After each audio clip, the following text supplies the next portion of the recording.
Peace and grand rising to the sovereign, original, indigenous, natural, divine heirs. Today is the 2024, November 24th, on the ancient moon calendar, 2025 on the ancient sun calendar, 5,785 on the ancient Hebrew Israelite calendar. Shout out to our Hebrew Israelite brothers and sisters. We love you so much. The Hebrew Israelite Moors, as it were. And 10,066 on the ancient Yoruba calendar. So the Yoruba are Moors as well, Islam. And they are the largest nation at Northeast Africa, which is the other Africa, over the water. So with that being stated, all rise and stand and remain standing into perpetuity and in alignment and accordance with the ancient Noahide laws as stated by this Holy Congress. This is a sovereign living ancient Article 3, Moorish American, Al-Moroccan, Universal Court Action. We are the sovereign living justices and Ego Sum, Pauline Denise Ritchie. My free chosen sovereign appellation is Light to Jiri Bay. All are in capitis diminution nolo, in red ink, in propria persona sui juris, in proprio solo, and in proprio heredes. We are capite et corpus juris legalis, which is our statement that we are the lawful and legal, natural, living head and body for our empire.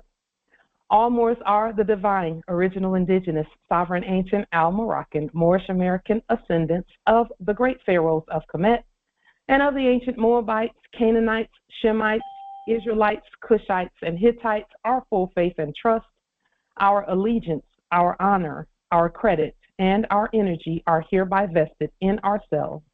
For we are the people who are the original, indigenous, natural, divine, sovereign, ancient empire state for Morocco. We're the de jure Moorish National Republic federal government. We are ancient Washington District for Columbia. We're the Universal Moorish American Consulate and the Earth-wide Article 3 Moorish American Consular Court. Today, we are the law and we are the original, indigenous, natural, divine, sovereign, ancient Article 3 living United States District for Columbia Court. We are also the International Crime Court, and that court generally does not have a whole lot of work to do. As we continue standing, those who were doing things that they were not supposed to be doing are getting in alignment. We are the sovereign fiduciaries, original creditors, executors, trustees, divine ministers, possessors, grantors, grantors, and the title trustors for all causes for action. We are peace, we are one nation, one state, one empire, and we are one God.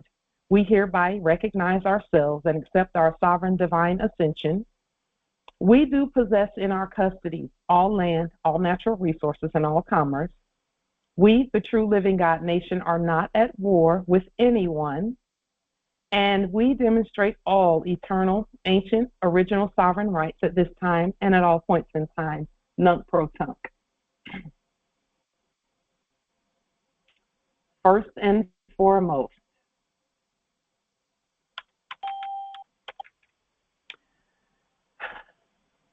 the reason that we state the things that we state at the beginning of each and every Congress is because this Congress is not only a Congress, it is a grand judiciary. We are the court, we are the government, we are the law, we are the all.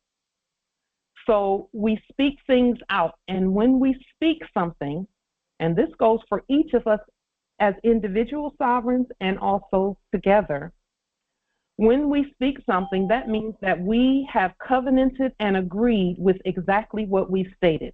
So when we speak the words, we are saying we agree with these words. That's already two in agreement. Agreement is a manifestation word. So every word is established by when it's established by us when we agree with a thought, an energy, or a word, or a movement. So behind every word is a thought, an emotion, a frequency, a vibration, a spirit behind every word we speak. And that's why we're so careful with our words and thoughtful with them. And after a while, our words become that thoughtfulness and that ability to think all the time manifests by the changes that we hear in what we state. So behind every word, the spirit can propel our words and manifest the outcome or alter. And manifestation is a type of alter. And it can alter the outcome depending on our intentions and our will. Fear is an alter. And if you'll notice, we're using the word alter in both its spellings because it means the same thing. Fear is an alter. In other words, when fear presents itself, it can alter how people respond. Confidence is also an alter. And so just like fear, if people see you and they see that you're afraid of something, in some people it will transfer and they feel the same fear. Confidence is the same way, except that in some people, when you're confident, it makes them feel secure. Like our children, for example. When they see that we're not afraid of anything or anyone and that we are confident, it actually puts security in them. It also causes them to be more confident as well. So therefore, they alter every situation is altered by their confidence. Just like every situation can be altered by fear, but we don't allow fear to speak. We mute fear. These can alter and change a situation and outcome. You have the power to transmute fear by your word. You have the power to change fear into confidence by your word. I'll give you an example of that.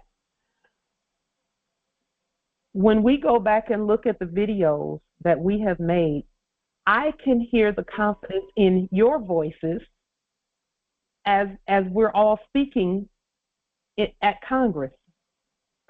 And it gives me more confidence as well. Not that I need any more, but it gives us, it just boosts our confidence as well. The root word of confidence is fidelity. And fidelity means loyalty and the ability to stand and stay standing. Islam. And that's why, you know, in the previous era, those actors acting as the U.S. were always called infidels. Infidels. That means that they were not fidelitous to anyone but themselves, which made them unfaithful to everyone else. Infidels. Islam. Before we get into our topics for this Congress,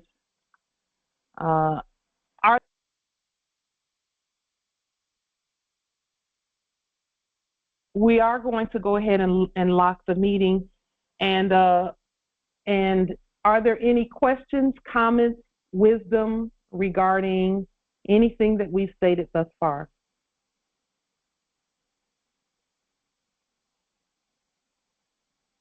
Questions, confidence, comments, wisdom from this Congress? Islam.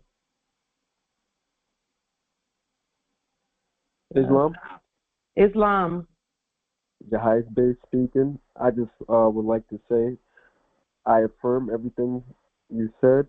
Not to I have nothing to add to it. I just want to say I affirm. Islam. Islam. Thank you, Justice, your highest. Absolute. We appreciate that. Absolute double salute. Islam. Islam. So, Islam? Islam Empress. Islam Empress. I'm trying to sound a bit.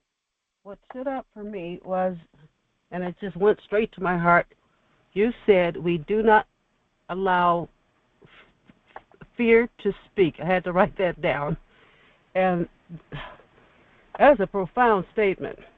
Yes. And I just want to acknowledge that. Islam. We have complete authority over fear, complete authority over all energies and all thoughts and all programs because, you know, it's a system. Even our thoughts that were quote unquote programmed in, they were not our thoughts initially in the previous era. And those were the basic. The police are coming for you. The police are coming.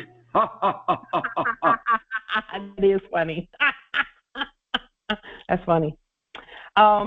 So, you know, we have the authority over all of that. All of that. We have the authority over our emotions as well. We even have the authority over what some call, and I'll put it in quotes, karma. We have authority over that as well. And so the more we state the right words, right word means, that's what the word jurisdiction means, right word. The more we state them, and I would encourage you all to record the things you say sometimes. Sometimes just hit the record button on your phones or you know, whatever you have available to just hear how you speak. And when you weigh those words and then begin to watch what you say, then you cannot be stopped. It's all about confidence and the subduing and complete dominion over fear. Islam. So the first topic that we would just absolutely be honored to speak to you about today and to have your magic words regarding is this is about capitalism and capital. And I said capital twice because the first one is spelled with an A and the second one with an O, because those words are actually the same. Capitalism, that particular, just one moment, that particular word is the reason why there are so many, there are so many Capitol buildings. The Capitol buildings are a manifestation of capitalism. And everywhere that you see a Capitol building, you know, the white domed buildings, everywhere that you see one of those, that is one of the places where capitalism was being manifested. So we have 6 questions and 1 statement for this Congress today. The first question is, and this is for each of us to think about because it's so important with everything that's happening right now. Have you created your own all capitalized name, or are you continuing to allow the fraud to continue enslaving you by answering for their dead U.S. Black debtor corpse person? Because that's what all caps in black ink written by frauds is about, such as war rants, such as court, quote unquote, court summons and bills and things of that nature. All of that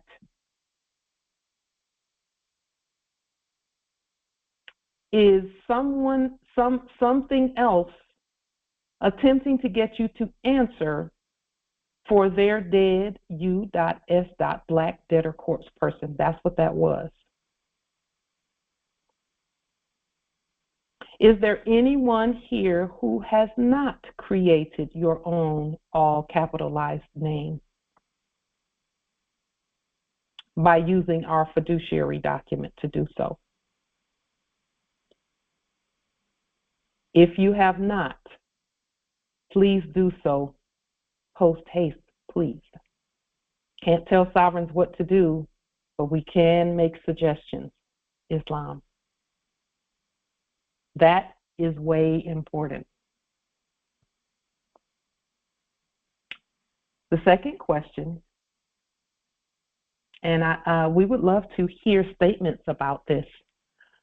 Are you the all capitalized name? That's a question for everyone to think about, and then, because that was the issue with the previous era now. That was the issue, is we kept running around, and every time somebody, something sent something in all capital letters in black ink in the mail, quote unquote,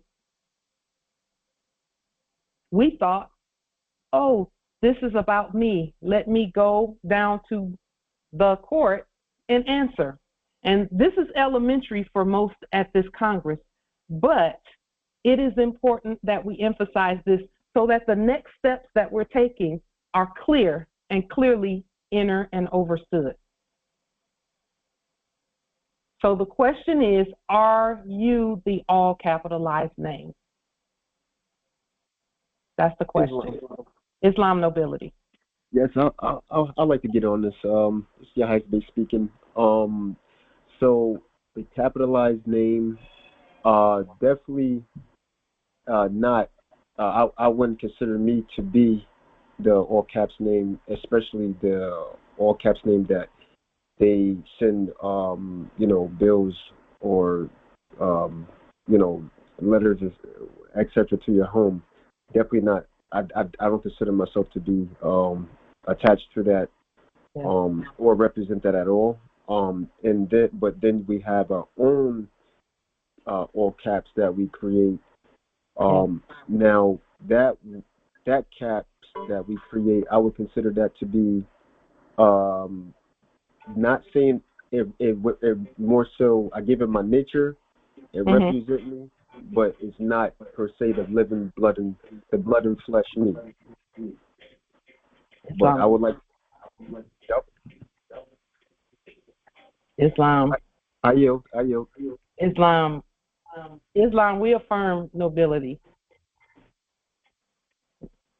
Justice Al-Rahman.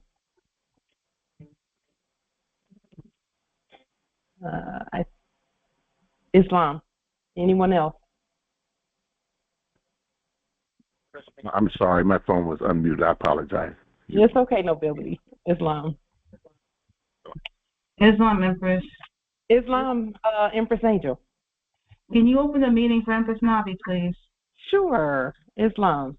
Thank you. Islam, Grande. No problem. Islam. And for the are you the all capitalized name? Well, the estate is. Yeah. So the estate is, so when, let's say for the estate that I present is Angelica Yvette Dobbs' estate, but that's not me though.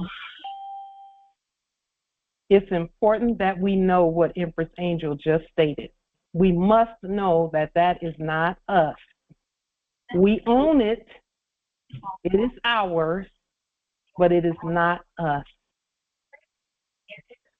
And if we don't write whatever it is that's being stated about that all capitalized name, if we didn't write it, then they're not talking to us. So what we do is we take whatever comes in that all capitalized name from someone else and we restate it. Always restate it, because we're not the all capitalized name, but someone has to speak for that name. Someone has to speak for that name can't speak for itself. Islam. Number 3. Now, this is important. Does the all capitalized name talk, walk, run? Does she or he eat, sleep, party, drive, do banking, commit crimes, attend functions? Does the all capitalized name do any of that? Only in the fictional. Islam, Empress Rose, and Empress Shasha. Empress Shasha? Oh, yeah, okay. So the all caps it's a transmission utility, and it doesn't speak, it doesn't do anything, so it can't do any of those things. It is it's the vessel for us for accessing the resources, which are our resources. That's a great explanation for that. It is a utility. It's Correct. A utility. Yes, that's a good word. So then, if the all caps can't do any of that, can the all capitalized name pay a bill or have a job? None of those. No, it can't. Impossible. It's impossible. So, is there anyone who disagrees with that? Because that's going to be the focus of the action that we speak about today. Is there anyone who thinks that the all caps can do any of that stuff?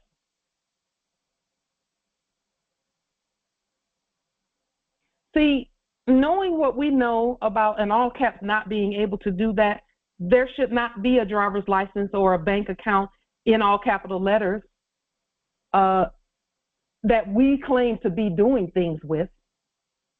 We can put it in all capital letters for sure, but then the fiduciary must do all the things: speak, talk, walk, drive, run, whatever it is. And then there's a conveyance that happens with the all capitalized name. There's a conveyance that happens there. But we can't use somebody else's, what they create. Can the all capitalized name that you created, now this is not the fraudulent one, can the all capitalized name that you created commit a crime? No. Absolutely not. Absolutely not. Why? No, Empress, why can it? Because this is the part right here that's juicy to me. Why can the all capitalized name that we created not commit a crime? Well, in order for there to be a crime, there must be living people. There must be corpus delicti. They must be of the same species. It's just not a possibility. You know, the species part is the big guns. When you want to pull out the big guns, the species part is where everybody kind of stops faking and acting. And right. Because that's important. It's like for like. The maxim of law is like for like. Paper to paper, living to living, substance for substance. Yes, indeed. That's so important for the state of that all capitalized name and what we know it can and cannot do. So then when we create our own all capitalized name, we cannot be accused of a crime by way of that mechanism. Correct. That's important.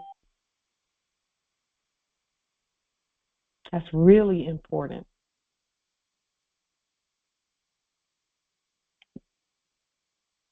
And this is going to assist those who will to have a better and clearer understanding of why the all capitalized name can't be accused of a crime.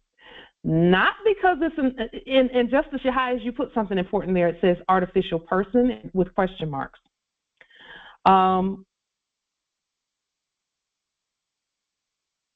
It's ours is not artificial. It's actually natural.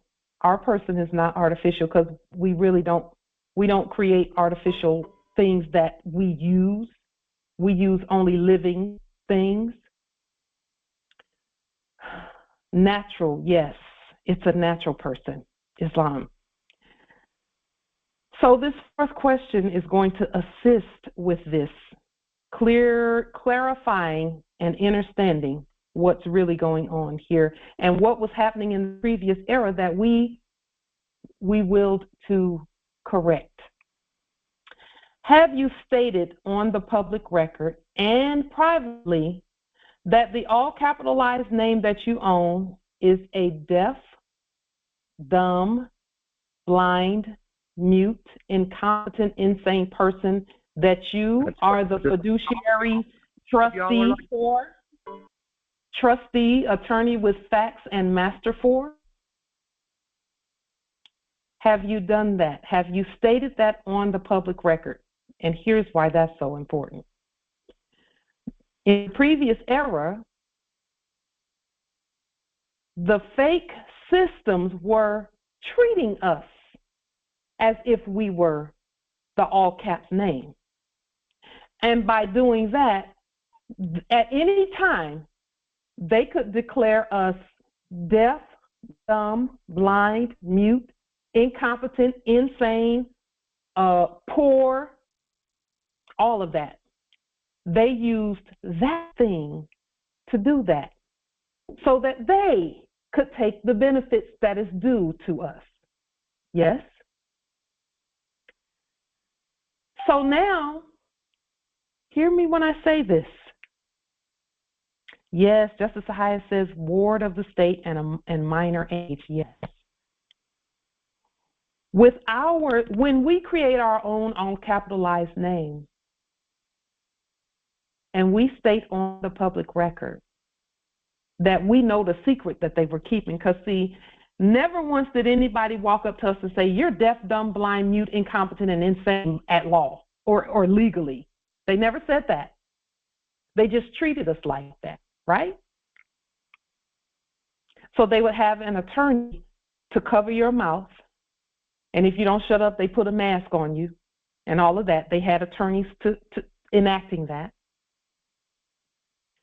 They were saying to us, the all caps is a dumb, deaf, blind, mute, incompetent, insane, poor, pauper, and they have to speak for that pauper. You just explained to every one of you. Good job. And they took the benefits and the credits and all of that and left you with the bill because you're the mute, deaf, dumb, blind, incompetent, insane person. That was the enactment in the previous era. They didn't tell you that's what they were doing. They just did it, right, in their enactment.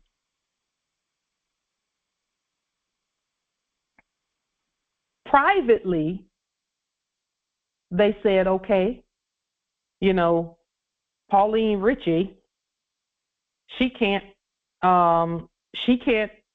manage her whole estate. So we'll just give her a bowl of porridge, and if she starts to wake up, we'll throw her in jail. And use the all capitalized name to do that. We'll make her work. We'll employ her. And then if she don't want to do right on the job, we'll use the all caps black that we created for her to speak for her. And we'll be the master of her. That was the enactment.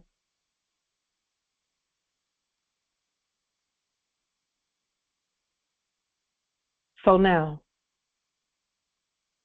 when we create our own all caps, and we begin to speak for it, for her. Ours is a her and a him. Okay.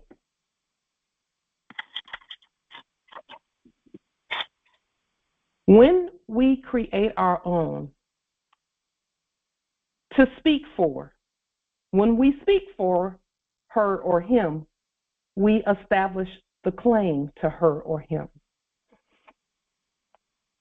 That's according to the dictionary. To evidence, to be a sign of, to engage. And engagement is a commercial term, because in commerce they talk about first becoming engaged, then they start talking about intercourse. You becoming engaged, then contracting, and then intercourse.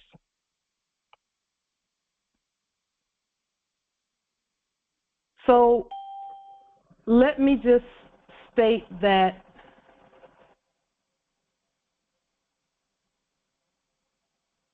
once you have created your own all capitalized name, this is just a suggestion. We suggest that you state on the public record what they were enacting previously for your own all caps, to both establish a claim and to have access to all of the benefits and all of the good things that come, and none of the bad things. When you state, and again, do your research more, because again, that's why we call it a suggestion. And our suggestions are always law-based. Based on the law, we would suggest that you state on the public record that the all capitalized name that you own is deaf, dumb, blind, mute, incompetent, insane, all of that. Now, some are going to have, I can feel it, some are having a little bit of a, some energy arise because of that. But let me just explain. Because, see, they were treating it like that for a reason, so they could take the benefit. Okay? Your husband pays all of the bills for you, Polly.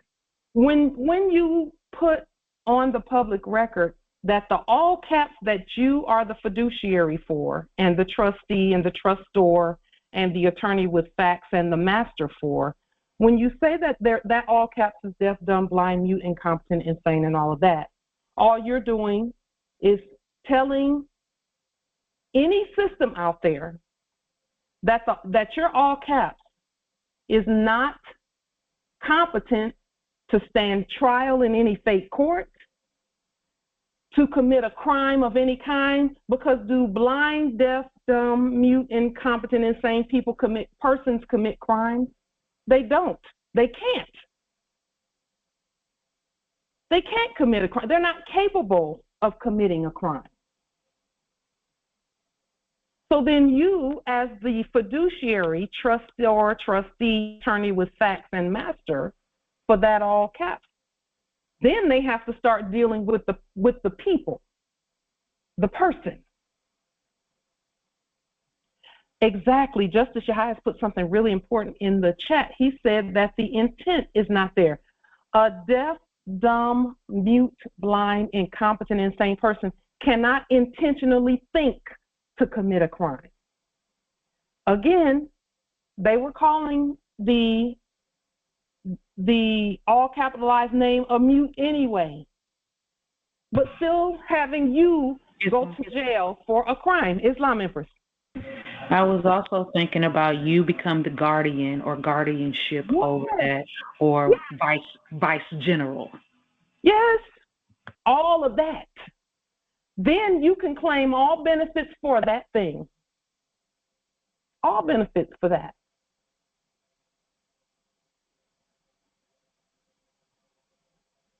And it can never be accused of a crime, ever.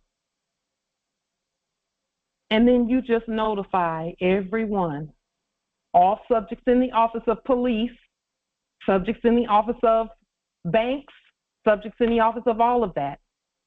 That, yes, that's a living person, but that person can't do anything. You must come to the people to get things done. And then we claim benefits and things for that person. We speak for that person. Also committed a crime, and she's all of the above. Empress Angel. She committed. So, thought process. So what you're stating sounds like an executrix letter.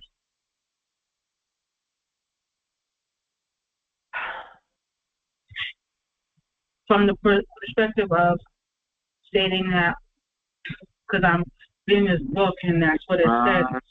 Oh my. Letter. That the all caps in the previous was deaf, dumb, and blind, and homeless. All of that. And all of that. And see, you can claim a home for that entity. Mm-hmm. So when you state that, take over the living people, take over the estate. Yes. That all caps presents.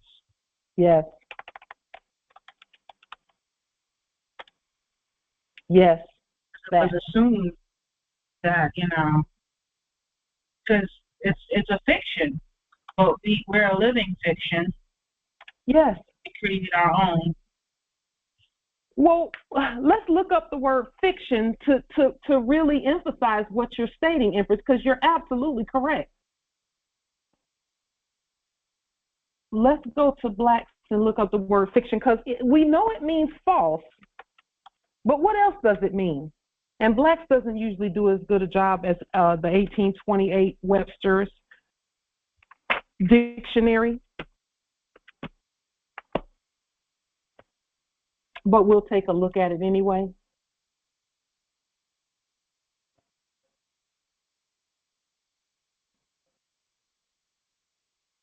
That's important right there.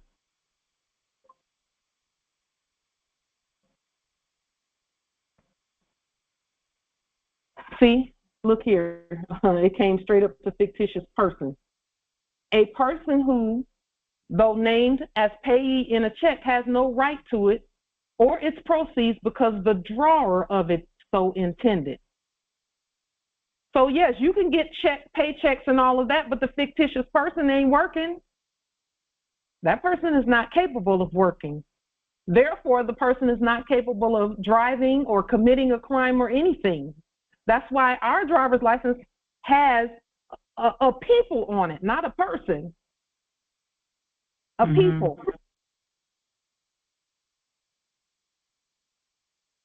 And that people is also the court and the government.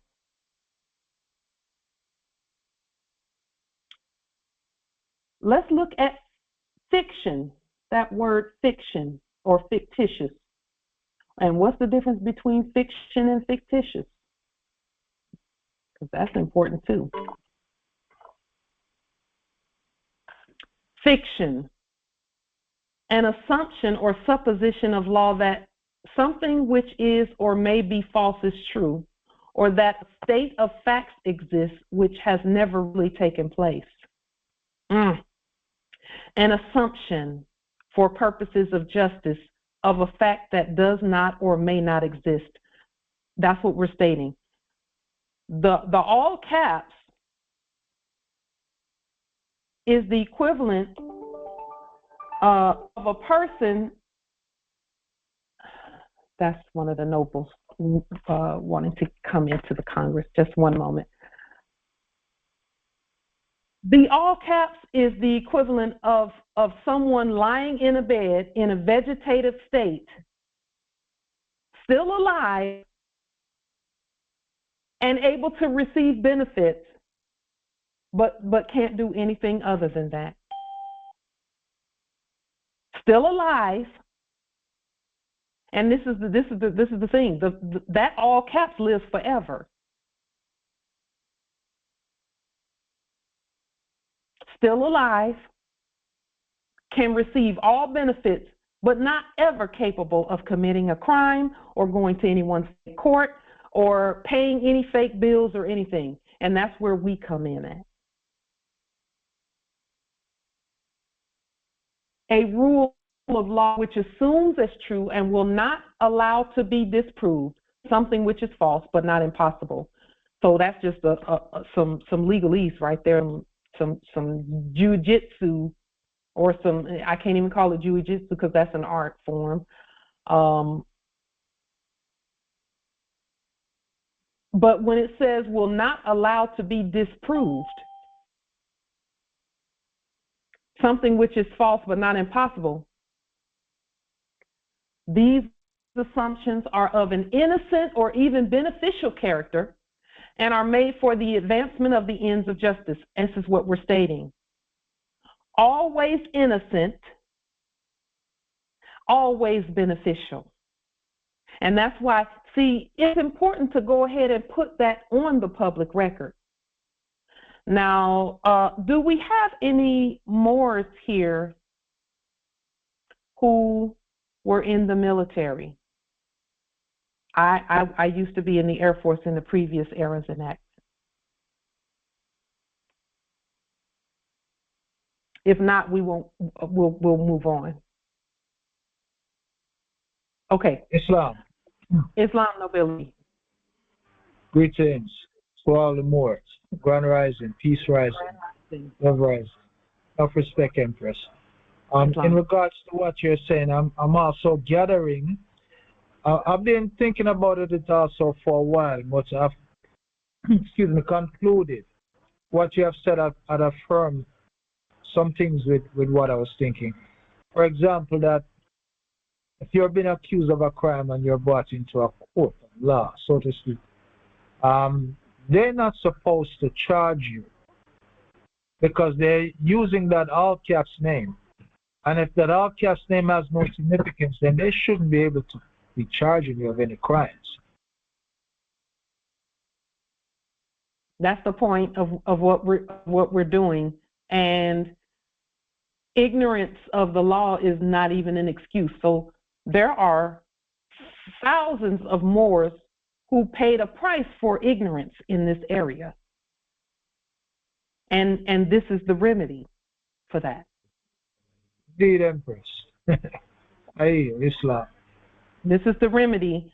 So everyone who is, thank you, nobility, Islam Justice Morpheus. Yes, I was in the military. Sorry for the delay. I was in the military for 20 years. Wow. So yeah. Nobility, we'll just show you something that we did recently. Let's just take a look at this since you were in the military previously. Let's just take a look at something that we did inspired by, of course, the Holy Spirit within us. What we did, Justice Morpheus, because see, when we got out of the military, shit there, Pauline. When we got out of the military, you know you're full of shit, and that's why you're doing this. Just a moment. So what we did was we restated the DD214, Justice Morpheus, and we took all of the information from it. Islam, are you showing it at the moment? I am, but it's not on the screen. Okay, let me just make sure that we get that. I'm just still begging for fiat for medical. Let's get this on the screen.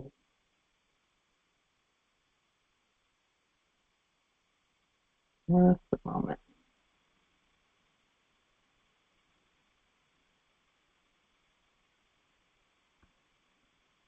And also, Empress Light, I meant to mention to you also, I did 20 years, however, it was in parts. 8 years active duty, and then the rest was reserve. And I was in a position of I guess, getting ready to put the paperwork in so that I could be able to, at the age of 60, get my retirement. But, things happen. And once I get myself in a better position, then I'll be able to, I'll definitely take a look at DD Form 214 and also put myself in a better position so that I could take my time and restate so that I could be able to start getting my retirement. Let me ask you a couple of questions, and this may assist you with getting yourself in what you think you should have a better state or whatever. Let me just ask you, when you went into the military, was there full disclosure that you were a Moor? Oh, the negatory. No, there's no. I remember, doing the, at MEPS, which is in Brooklyn, and I think it was Fort Hamilton, and then to the banner, the oath, oath thing. I remember that crystal clear. Yeah. And when you went in, did they tell you that by using the all caps that you're acting as a deaf mute who has no right to speak? No. Okay. So then your position is already set. It doesn't matter what the DD214 said about whether it be an honorable or a dishonorable discharge, because there was not full disclosure even there about your rights legally with regard to that. So you have the authority to restate that DD214 and put on it what you will according to the court. Restating the DD214 just means that you're going to issue the proper ruling regarding benefits for this deaf, dumb, mute who was in the bed, who was a vegetable at the time and couldn't possibly have done anything wrong. Islam Empress. So for us who were granted DD214s from our parents, yes, we can use those as well because they're fully disabled. Yes. Even if they've transitioned, all of the benefits will still be able to be accessed. Yes. Okay. Islam. And you can even elevate the benefits, if you will. Islam. So that means you were a minor when they got the DD2 when it was issued. Yes. Is that correct? Yeah. Yeah. Oh, that's going to be real good because you're just creating a windfall for yourself. Oh, not a windfall, but an abundance for yourself. It's never going to work. Never going to work. Abundance for yourself. Never. It's never. Empress, like I'd like to ask, what about even though my grandfather he deceased or ascended, and also one of my favorite uncles, he was in the military too. My grandfather and my uncle both was in the military, and they both ascended. So by me, I'm not their biological son. However, there's any way that I could go in and get those benefits, or just don't even worry about it and just keep it moving? Well, my question for that would be, was it their will, did they will to give you benefits? And if they had anything written, or if they ever said to you, if I had these benefits, I would have given it to you, then yes, you can go ahead and write it up. Okay, well, that's a negative, but however, my grandfather, that's my mother's father, so I could assist my mother to get that benefit. And then of course, my favorite great uncle, which is my mother's uncle, he used to talk about my mother all the time. He did leave something in there, I don't know exactly. And at the time, my mother, she wasn't in a position to go to the reading, etc., etc. But I'm quite sure that I could assist my mother to get those benefits from her father, which is my grandfather, and then her uncle, which is my great uncle. Yeah. Yes, okay. you can restate those. Okay. What we're doing is keeping the system intact, which is our system, And that's where this is coming from, is keeping the system intact in terms of beneficiaries and inheritors and things like that. We don't want to just overrun the rules completely just because we can. We will to keep the system intact for the most part, but some things have to be changed. You know, some things have to be restated and ruled on properly, because our parents did not know, our grandparents did not know, our great-grandparents, they did not know what we know now. Islam, can you open the call, please?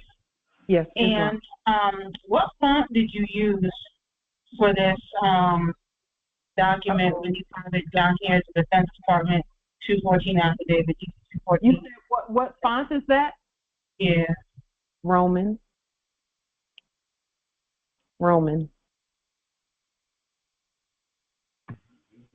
It is a beautiful font, Roman. It is.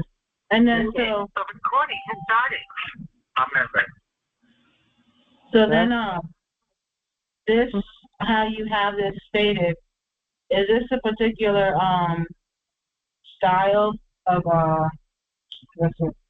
This is the style that that the DD214 that the frauds issue was written in.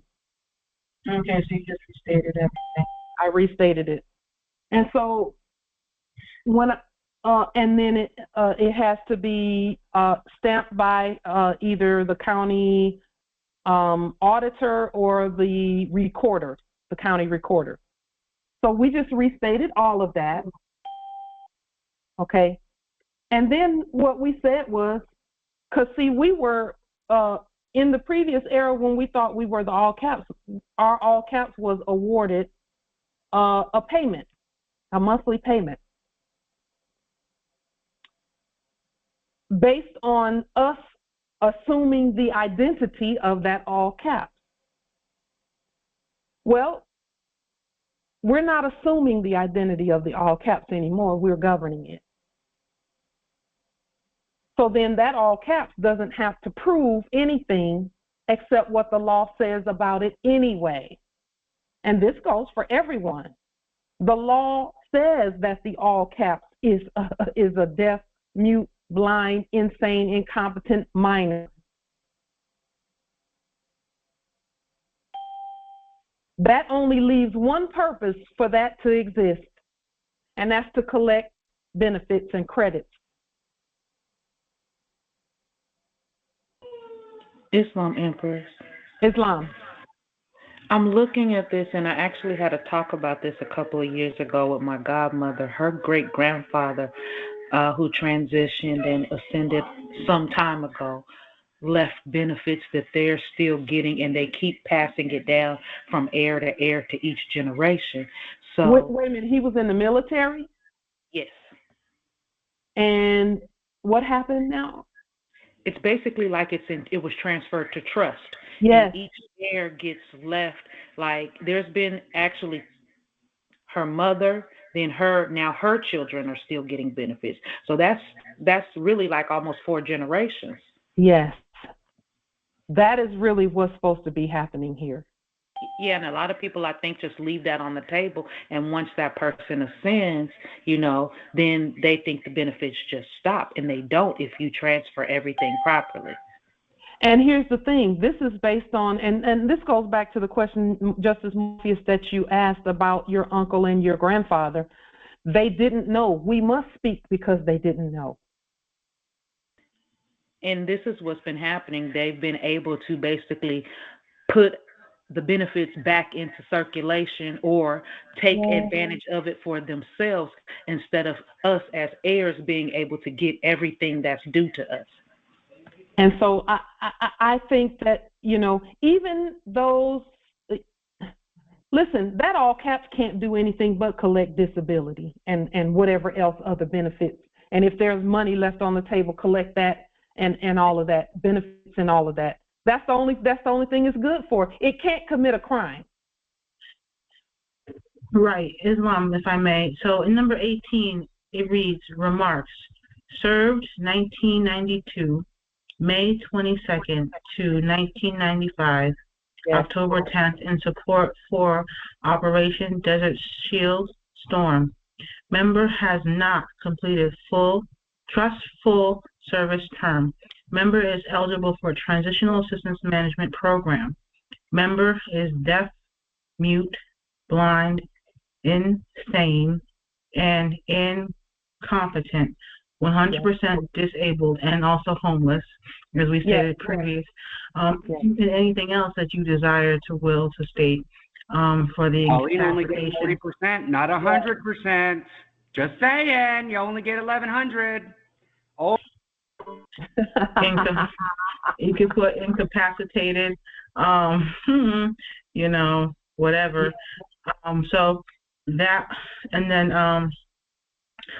so like I'm looking at this and looking how to state the affidavit that we will state in the public record.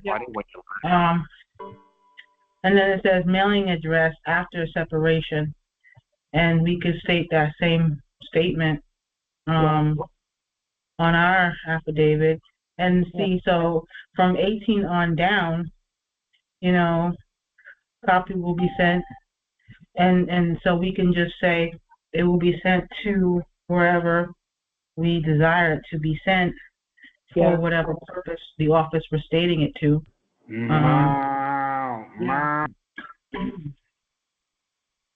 And so on and so forth. Yes. However you choose to do that. However you choose to do it. So, Justice Morpheus, regardless of how it turned out, we had full disclosure. We probably wouldn't have went in there anyway, and I stated that at one point. But now that I think about what's available, I'm like, well, yeah, it's all good. The ancestors knew what they were doing. They knew what they were doing. And then what we did was we just put authorizing signature is going to be the fiduciary attorney with facts, and the official authorized to sign is going to be military personnel superintendent, and we signed both of those because there's no one else who has the authority to do that. Islam. And Islam, Justice Morpheus. No, I just say I'm disagreeing with you saying, and whenever I have the opportunity, stuck at I will go ahead. That's it. That's all you're ever. And so, yes, thank you, Justice Morpheus. So, just for the sake of the enactment, can you hear me now? I was pregnant at the time. Yes, we can hear you, Justice Morpheus. Okay, I was knocked off, but yeah, when I have the opportunity, I will take my time and look at it, and then properly get everything set up and do it that way. But I really appreciate it. Now, going back to this DD214 that you created on the top, as an auditor, you're talking about yourself. You don't have to go down to the courthouse, because the courthouse is at the south, correct? They don't have the authority down there. They're just subjects. We're the real court. Bullshit. Well, yeah, that has to be, yeah. I understand, but I'm saying that you just do everything at your domicile and then and forward it to. Oh, I see what your question is. Yes, we notify them, all of them. They all have been notified. And it's never going to work. Never going to work. Never. Okay.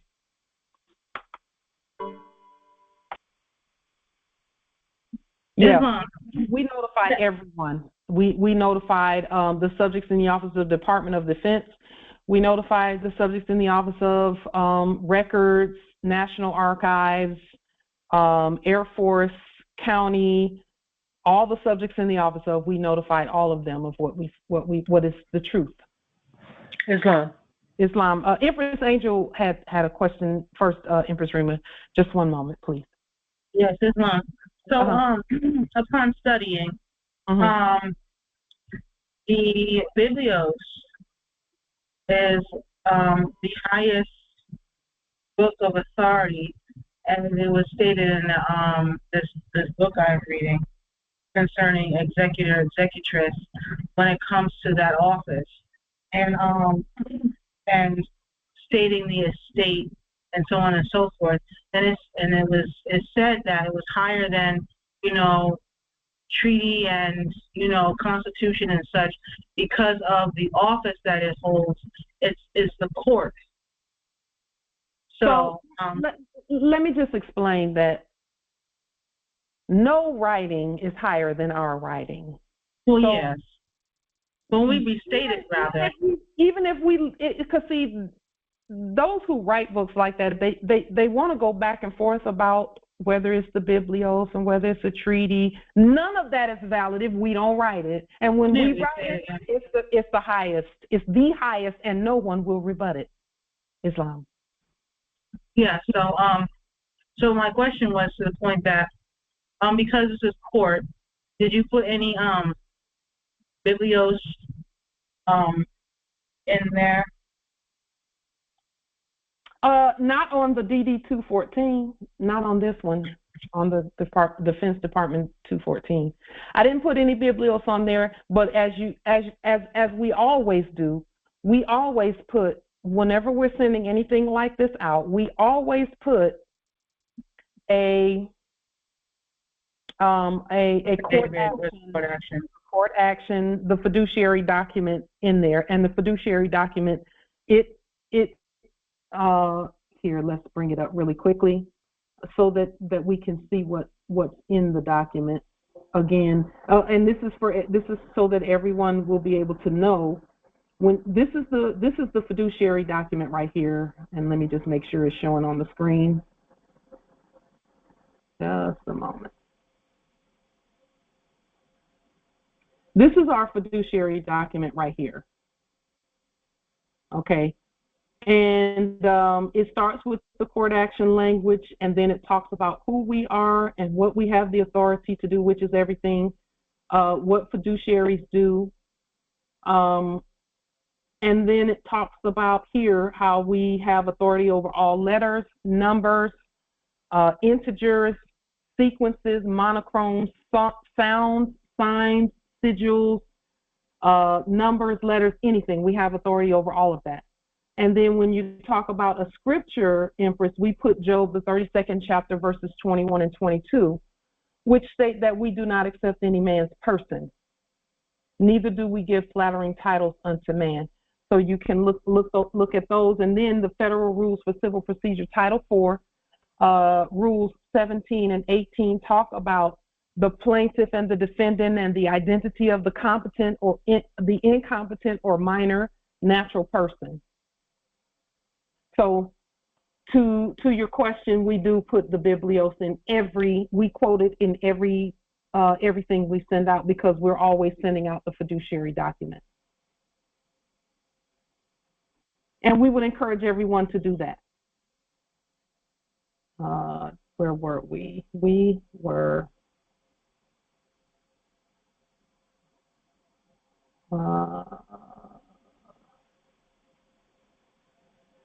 nope, not there. Not there. Just a moment. Let's pull up. Where were we? Here.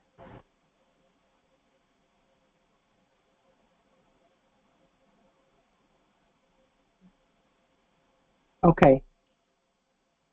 Empress Angel, does that answer the question about the biblios and where we put it when we send things out? Yes, yes. Mm-hmm. Yes, that's why we encourage everybody, just that document for us, it goes out with everything we send out.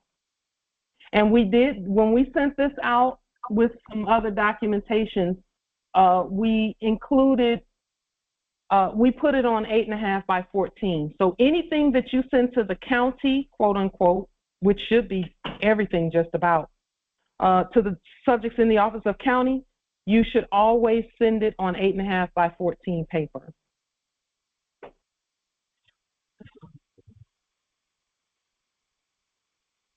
Okay. And so again, while you were in the military, you were treated like you were deaf, mute, blind, insane, incompetent, couldn't walk, couldn't talk, didn't have a place to stay and all of that. They treated you like that because they knew that behind the writings and things behind everything, that is how the all caps is to be treated, because that's what the all caps is. The all caps is a utility to convey benefits. Okay, that's what the all caps is. And so we create our own so that it cannot be violated, and then Islam Empress. Oh, it just came to me. Debt is not a benefit. Womp womp. Right. So it has to be lawful legal tender of gold and silver, in our case dolorium, and bank credit. Yeah, sovereign credits and such. Because so with that stated,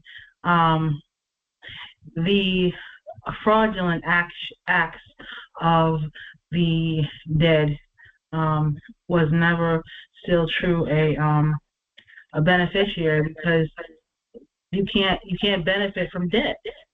You can't. Period. Yeah.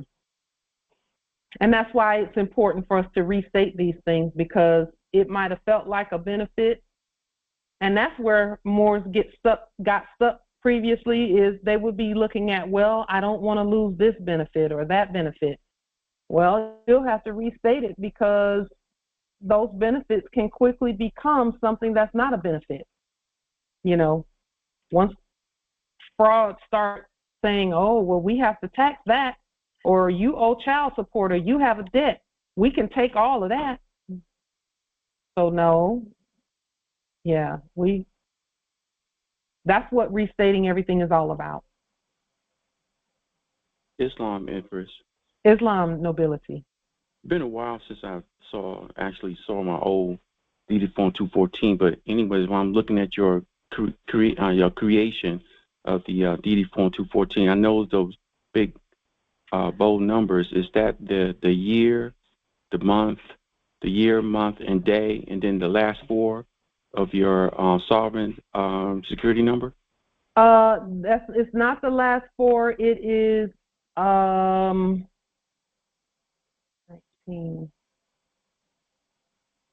I'm not sure how they assigned it, but just for the record, around December 1995 was when I got out. I know August 3rd is my social return, so I see 0803 there. Oh, okay. Yeah. And then I'm just looking at on the DD form you create. I'm looking at the social security number. So yeah, you're right. I mean, you absolutely answered my own question. Yeah. But I apologize. I didn't mean to put that out there, because this thing is live. Okay. Now, nobility, we use our instruments and documentation as teaching tools, and for us, it's easier for us to use the true ones than it is to make up ones. So we're comfortable with the teaching tools being that. Islam, I yield. Yeah, Islam. Islam Empress, I did have a question, but I'm going to study this document a little bit more, and I'll get back. Thank you, Islam. Islam Empress. So here we just did what the now. Let me say this too, Justice Morpheus. We did a Veterans Ministry disability calculation based on this document, and you know what that means, I'm sure. That one we won't show here.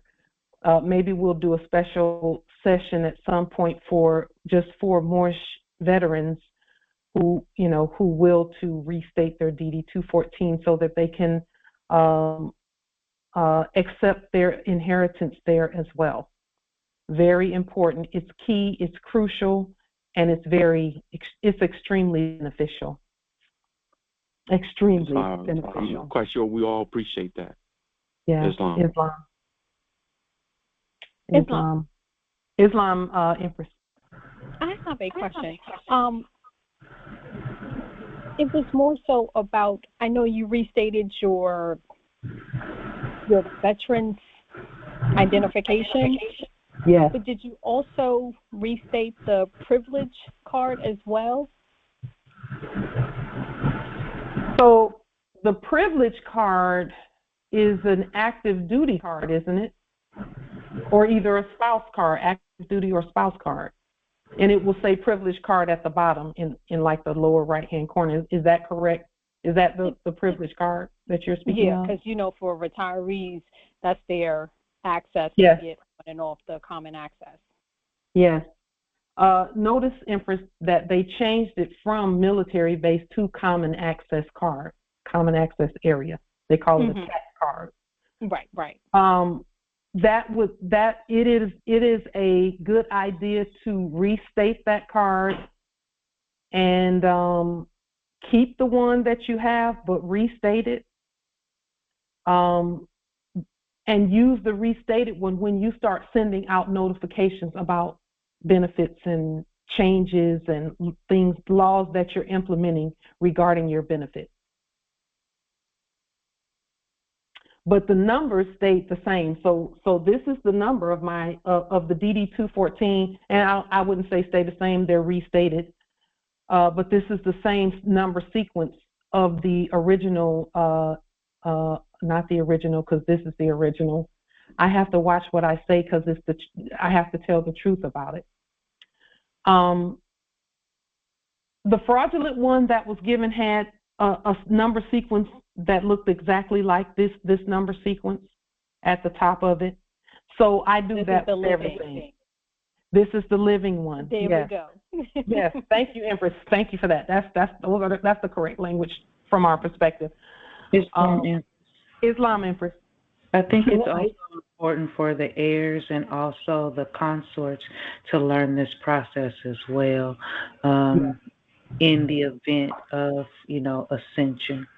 So Yes, and I'm glad you said that, Empress, because I was looking at my mother and father both were in the Air Force. They met while they were in the Air Force.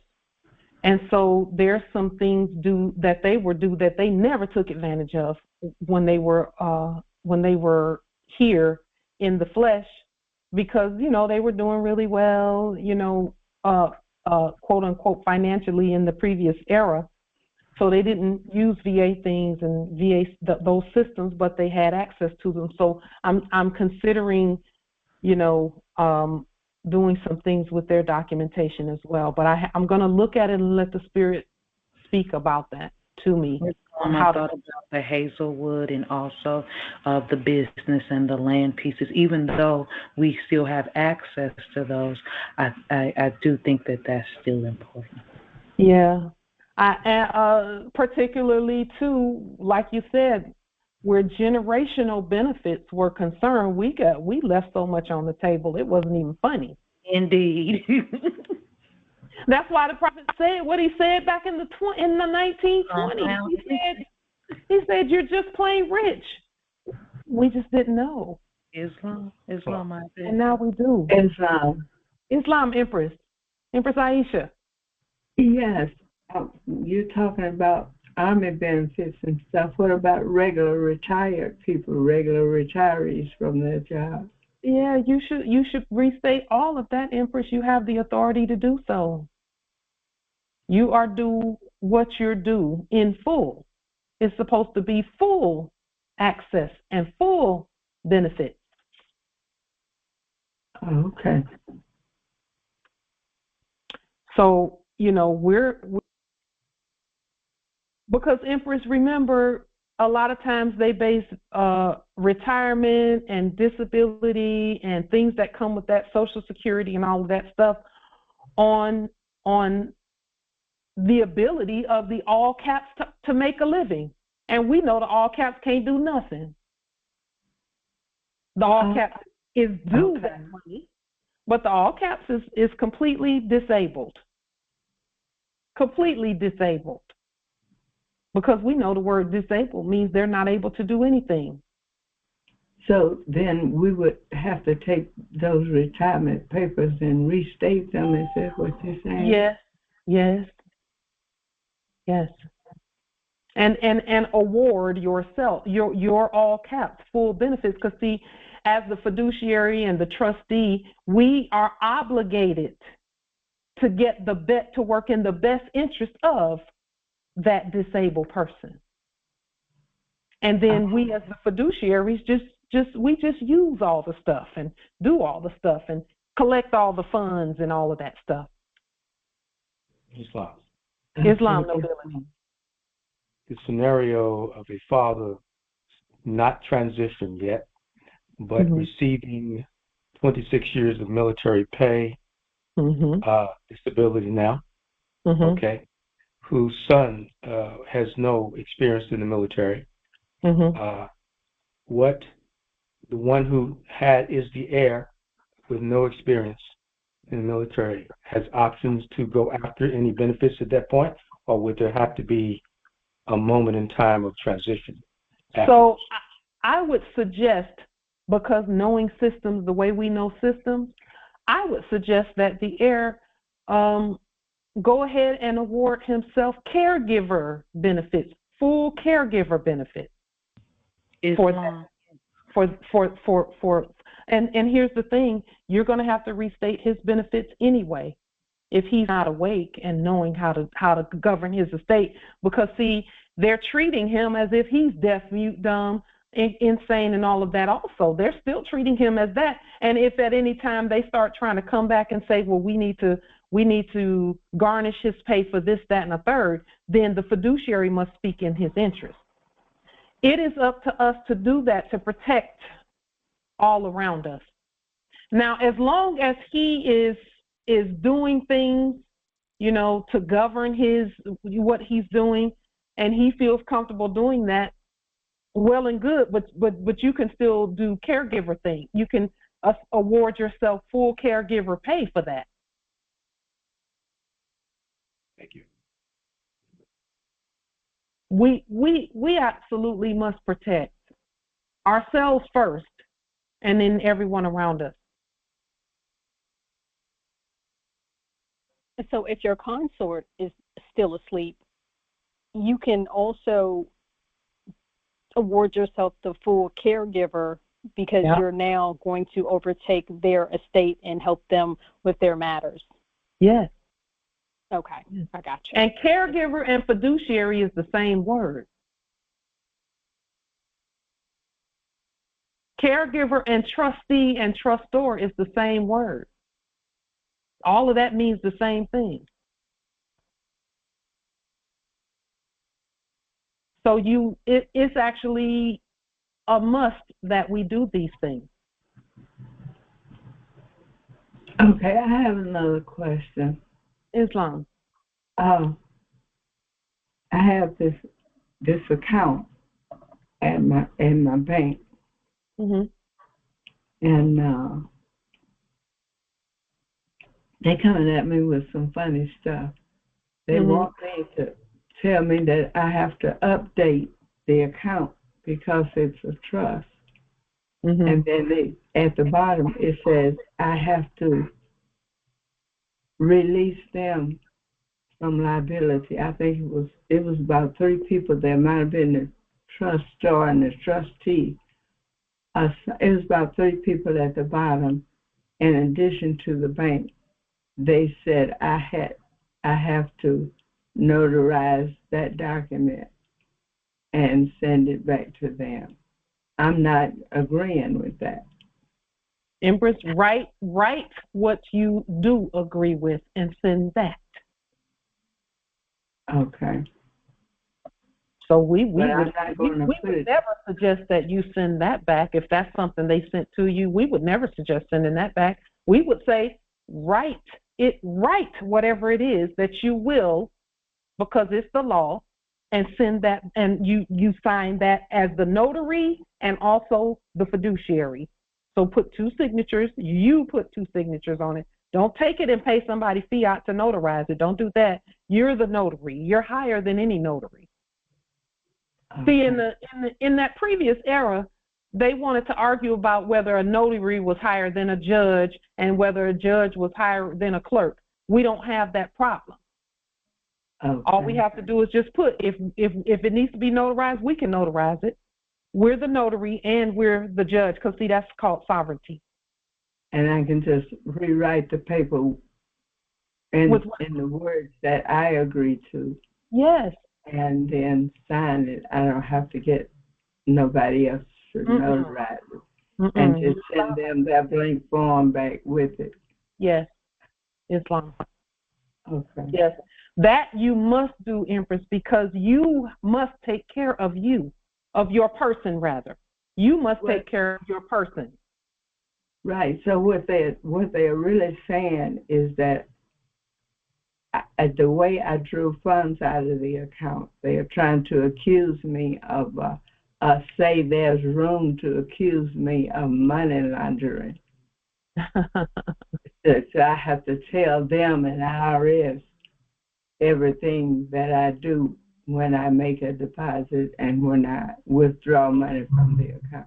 So then you must send proof of your status and then rewrite that document and send it together, just a copy of your moorishe ID card, your nationality card, and then send proof, and then restate that document and send it. They know you're not money laundering, especially if they're not seeing trillions and trillions go through your account. Well, what I'm thinking is maybe someone is trying to put a large amount of money in the account. And I'm pretty sure someone is. Under the circumstances, they should be if they're not. Yeah. But just restate what they sent and have it say what you will for it to say, and then sign it in blue and send it. Okay. Thank you. See, they're not the law. You're the law, and they know that. Right. Islam. Thank you. Peace. Islam. So, Empress, there's a question in the chat that says, shouldn't the assets be put in a trust before sending the award documents? Any of these are already in trust. That's the purpose of making our own all caps, of creating our own person. Richie-Pauline Denise is an agent, principal, heir, assign, and derivative for Pauline Denise Richie, stated properly. But because this was previously a military document, that's why it's Richie-Pauline Denise, but it's still a trust. When we put the trust for the living states united on the public record, that's the trust. That's a trust. So everything that we write is already in trust every time. That's why we do it by court action.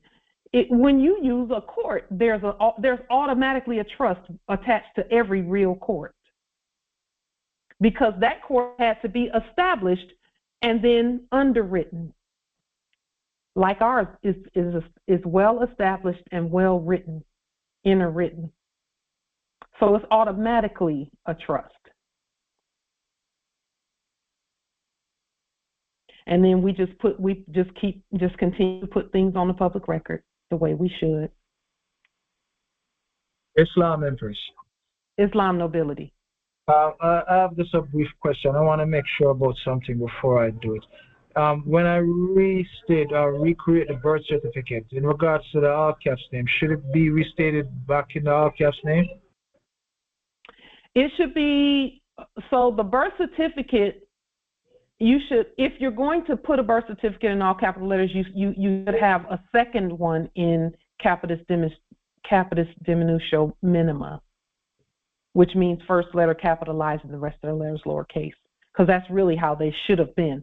It should have been a birth certificate for a people, and then you can make a birth certificate for the person, which is the all caps. Okay. Because I'm about to recreate the birth certificate. I'm at that stage now where I'm doing that, because you said that I would need that to send out with the bonds. So I'm recreating it, but I only wanted to make sure, because after listening to this information about the all caps name, I was thinking if I was doing the birth certificate, if I should restate it in the all caps and that would have claimed the all caps name, that I could have used it because I claimed it?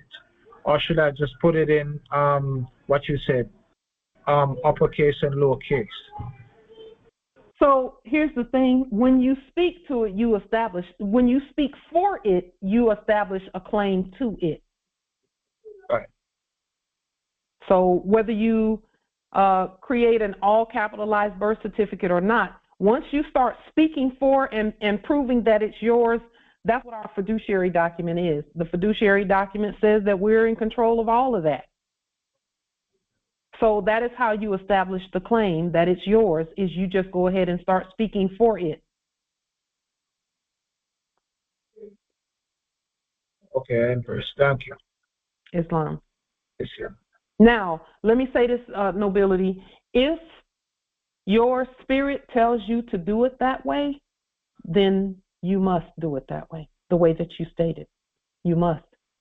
All we're stating is that you can do it that way, or you can just continue with having, with speaking for it, with activating the claim. The way you show that there's a real claim is you just go ahead and start speaking for the all caps. Just speak for it. Make it be quiet. Just have it be quiet and speak for it. Right. And one of the reasons that prompted me that question was because the last time when I watched the video regarding that, you were saying that when I sent it back to them with the living breath affidavit, they would put it back in their system and it has to balance. So I was thinking that the same information would have balanced the system. So that was the first reason that got me thinking if I should have put it back in the all caps or just as you stated. What does your spirit say? It says to start with the uppercase and then lowercase. We affirm what the spirit says. Indeed, Empress. Wow. Spirit is never wrong. True indeed. Yeah. I do listen to your information closely and your instructions. I live by them, so to speak. Your instructions are very important to me. So whenever I do anything, if I'm not sure, I'm going to ask you. And I'll always, because I love you so much, I'm always going to point you back to you. Thank you. Thank you. Gratitude. I love you too, Empress. I love you too, Empress. I tell you something, Empress. When the meeting started today and you came on the screen and I saw you, just by looking at you, I must admit something. Tears came to my eye when I saw you today. Oh, thank you, Nobility. Honestly, I saw you. Thank you. It is that love and respect that I have for you. I just keep my tissue around for when y'all start talking like that. I keep the tissue right here. and I go before I yield. Islam. I'm going to find a way to come to that gathering you said about all the Moors is going to meet. Yeah. Remember, I'm in Jamaica, but I'm going to put the information that you give me to use about the lien on the post office and the writ to the port of entry. I'm going to put all those in motions because I have to come. Yes. Yes. I have to come, Empress. Yes, we will. That we affirm. And at some point, we're coming to Jamaica as well. So. Yeah. Yes. Yes. That would be a glorious thing. Yes. Glorious indeed. thing. Indeed. Islam. Yeah. Thank you for your love and I appreciate you, Empress. You're welcome, Nobility. Thank you too. Enough love and respect. Islam.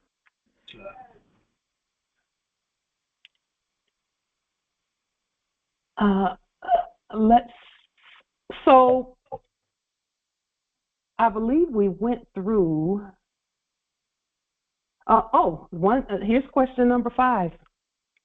Because question number 4 was have you stated on the public record and privately that the all capitalized name that you own is deaf, dumb, blind, mute, incompetent, insane, homeless, incapable person?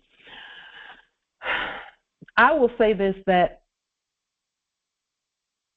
we have we've learned so much and come so far that everything that the Spirit is stating for us to do, it would seem that it is counter to wealth and all of that, but it is absolutely 100% in alignment with dominion over the legal system.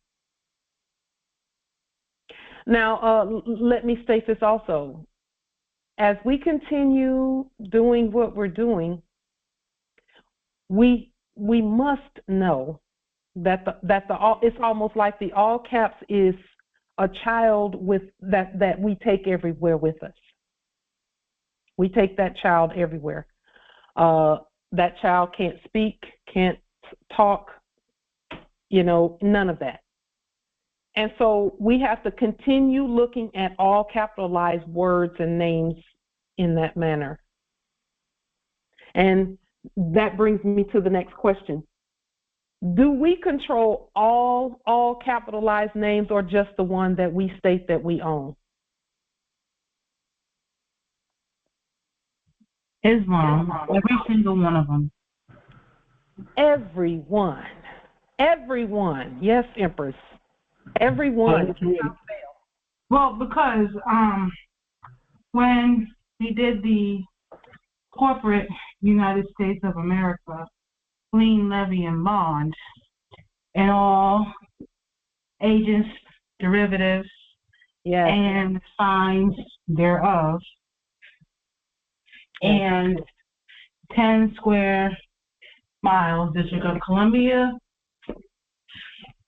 we took and seized all fiction persons. So, and then, like we stated earlier, fiduciary affidavit also claims possession over all fonts, letters, numbers, alphanumeric, and all dialects, languages, and so on and so forth. So, with that stated, it's already been done.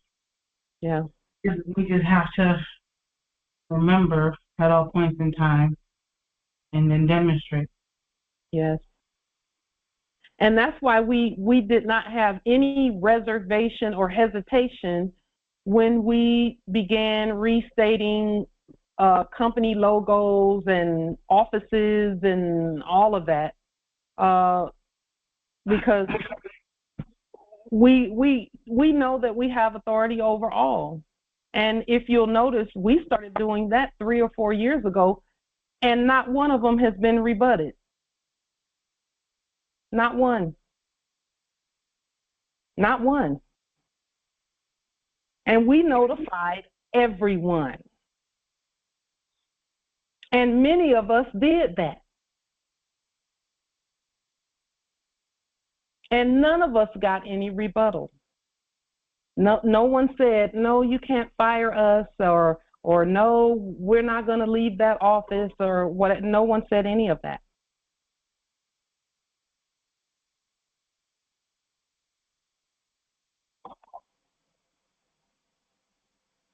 So we know we have the authority to do what we've done already.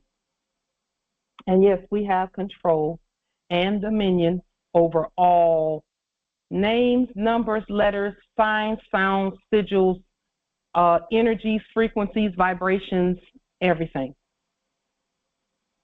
Question 6. What's the 6th question? Where's the 6th question? Let's see. 1, 2, 3. I think I have 2, 2. 1, 2, 3. Oh, yeah, there's 2 2s. That was the 6th question. This was the 3rd question. Okay. This was the 4th.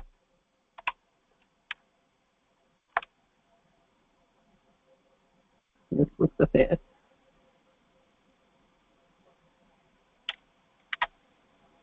And that was the 6th. Okay.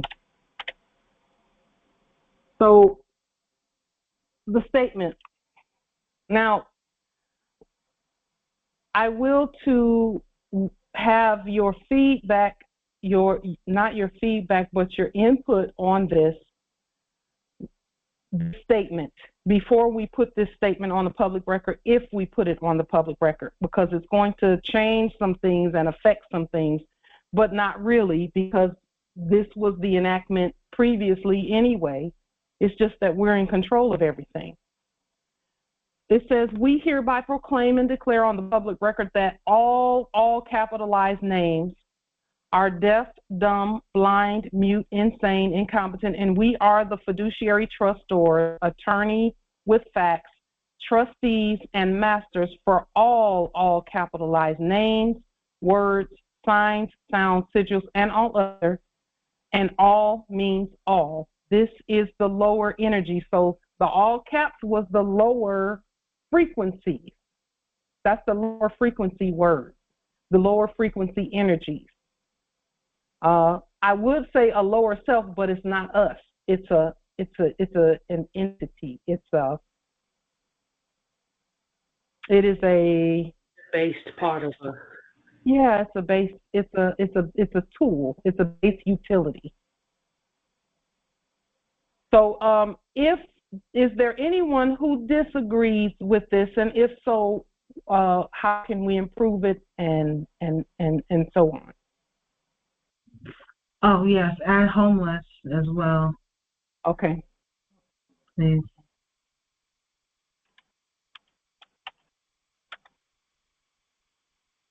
Incapacitated, unhoused, incapacitated.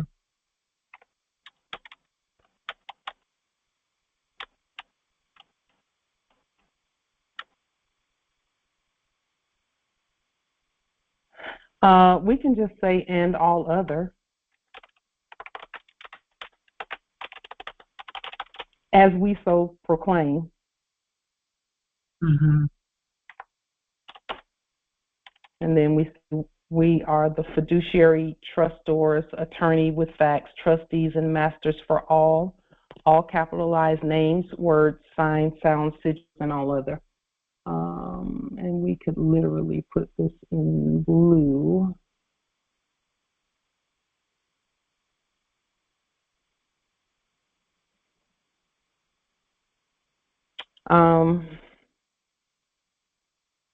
Are we in agreement with making this statement on the public record today? Or Islam? Islam. On this one? Two of us. Empress Cynthia. Islam. Gratitude. You mentioned that this statement could change some things. What do you foresee happening if we put this into law? So this is what I foresee happening. When we do this, those who know that they are not the all capitalized name, but that they have authority over it, anything that has been claimed by those who know who they are will manifest almost instantly. And those who don't know, it will be a wake-up call to them, because if they think that they're the all caps name, so essentially the system will continue doing what it's been doing, which is putting debt onto those who don't know who they are to get them to wake up. And here's the thing, when we put something like this on the public record, the remedy is included within what we say.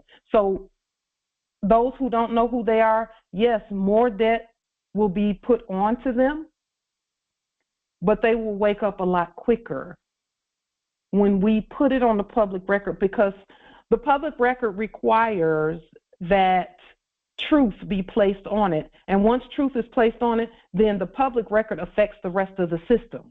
That's why the public record is so important, because it's about the all, about everyone. So again, what I foresee happening is that those who don't know who they are, and the Spirit will do it according to each one the measure according to what they can take. that will cause them to wake up in a healthy way. The spirit will continue to have the system do what the system is supposed to do, which is wake up those who need to be awakened. And then those who have known who they are, and we've been demonstrating, we're just going to see more manifestation instantly of many of the things that we've proclaimed all at once. So nothing, no bad thing will happen in either case, but the system will put, the debt is going to be doing what it's been doing, just a little bit faster, and the manifestation and the credits and the creditors and the wealth and abundance that has been properly proclaimed will do what it's been doing a lot quicker as well. Islam nobility. Pardon me. This statement law, could it be added to the squash affidavit? It could be. It's a little more specific. The quash affidavit speaks to the letters, yes. We're now speaking to what that person can and cannot do. Okay. So speaking to the letters is what the quash affidavit does, which was necessary. Now we're to the point where we know that those letters were being used to get people to be put in jail and all of that stuff in the previous era. But now it's to state that we're competent and we know what that means, what all capitalized names and words mean, and we can use them to our benefit. Quashing was stopping the fraud. This is now saying, okay, we stopped the fraud. Now let's bring on the wealth and the abundance and the benefits and the conveying of all that is rightfully ours. Islam. This also undoes the conversion that happened with our birthright and our estate. It actually, I always think about the paddles as a nurse when we say clear and you charge that person back up and you bring them back to life. So for me, this is like bringing people back to their rightful state, being the trustees and taking control over our own affairs. Yes. Well, I was going to say the same thing to the next degree, that because like a shell corporation and a trust, that actors try to protect things that they were doing scrupulously and so on and so forth. It unveils all of that because it was in capital letters that they were doing all of that fraud and swindles and things in and under. And now that we stated rather, that it is deaf, dumb, blind, mute, insane, incompetent, unhoused, because they were using trusts as a house to fortify their persona and all the things that they were, trying to enact and so on and so forth.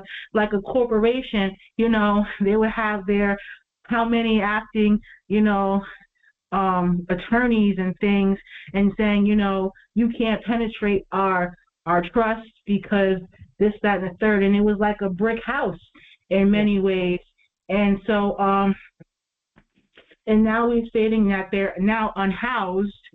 That means we're taking away their structure in that statement there, and putting them in incapacitation, that they can't do anything anymore. They're incapacitated, and now you're insane, and now you're dumb, and now you're mute, and you can't operate no more with that all caps trust, that all caps shell corporation, that all caps whatever anymore.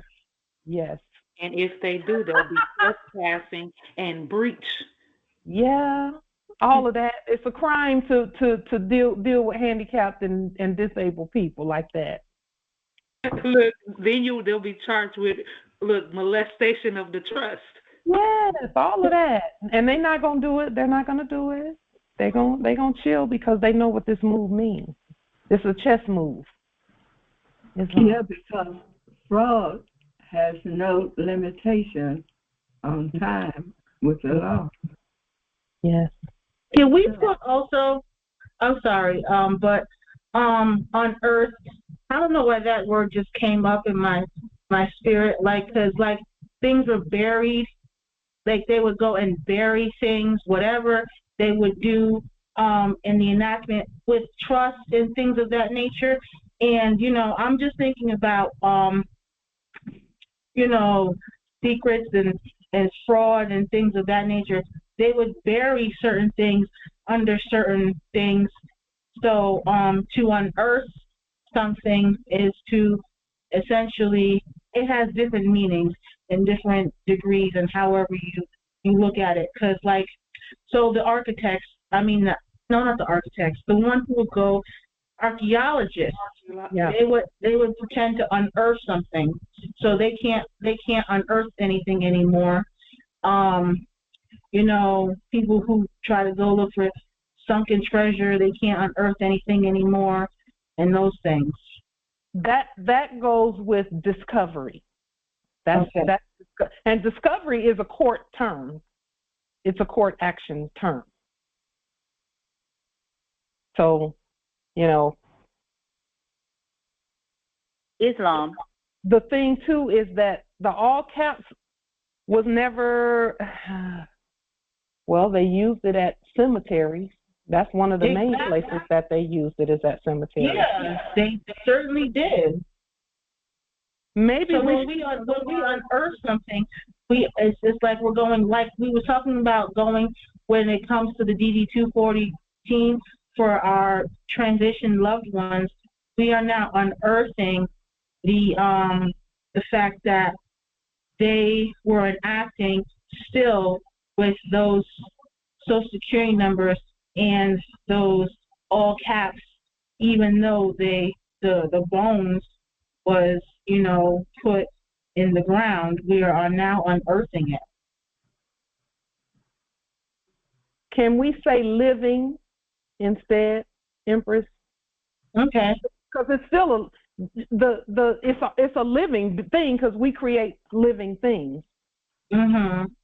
That will make sure that it's not bones under the earth and things like that. Islam, Empress. Is there a way to fix that statement so that it covers all of our indigenous people, whether they have claimed their nationality or not? The issue is they're going to have to know who they are in order for this. This will be a benefit to all who know who they are, and it's going to be a benefit for those who don't, because it's going to prompt them to go ahead and wake up. Okay. Islam. Yes, and for Sasha. I want to hear what you get to say. Empress Sasha. Oh, okay. So I'm listening. I can't see the screen. I'm on the phone. But what I'm hearing and what's resonating in my bones is that what we're doing is removing a facade,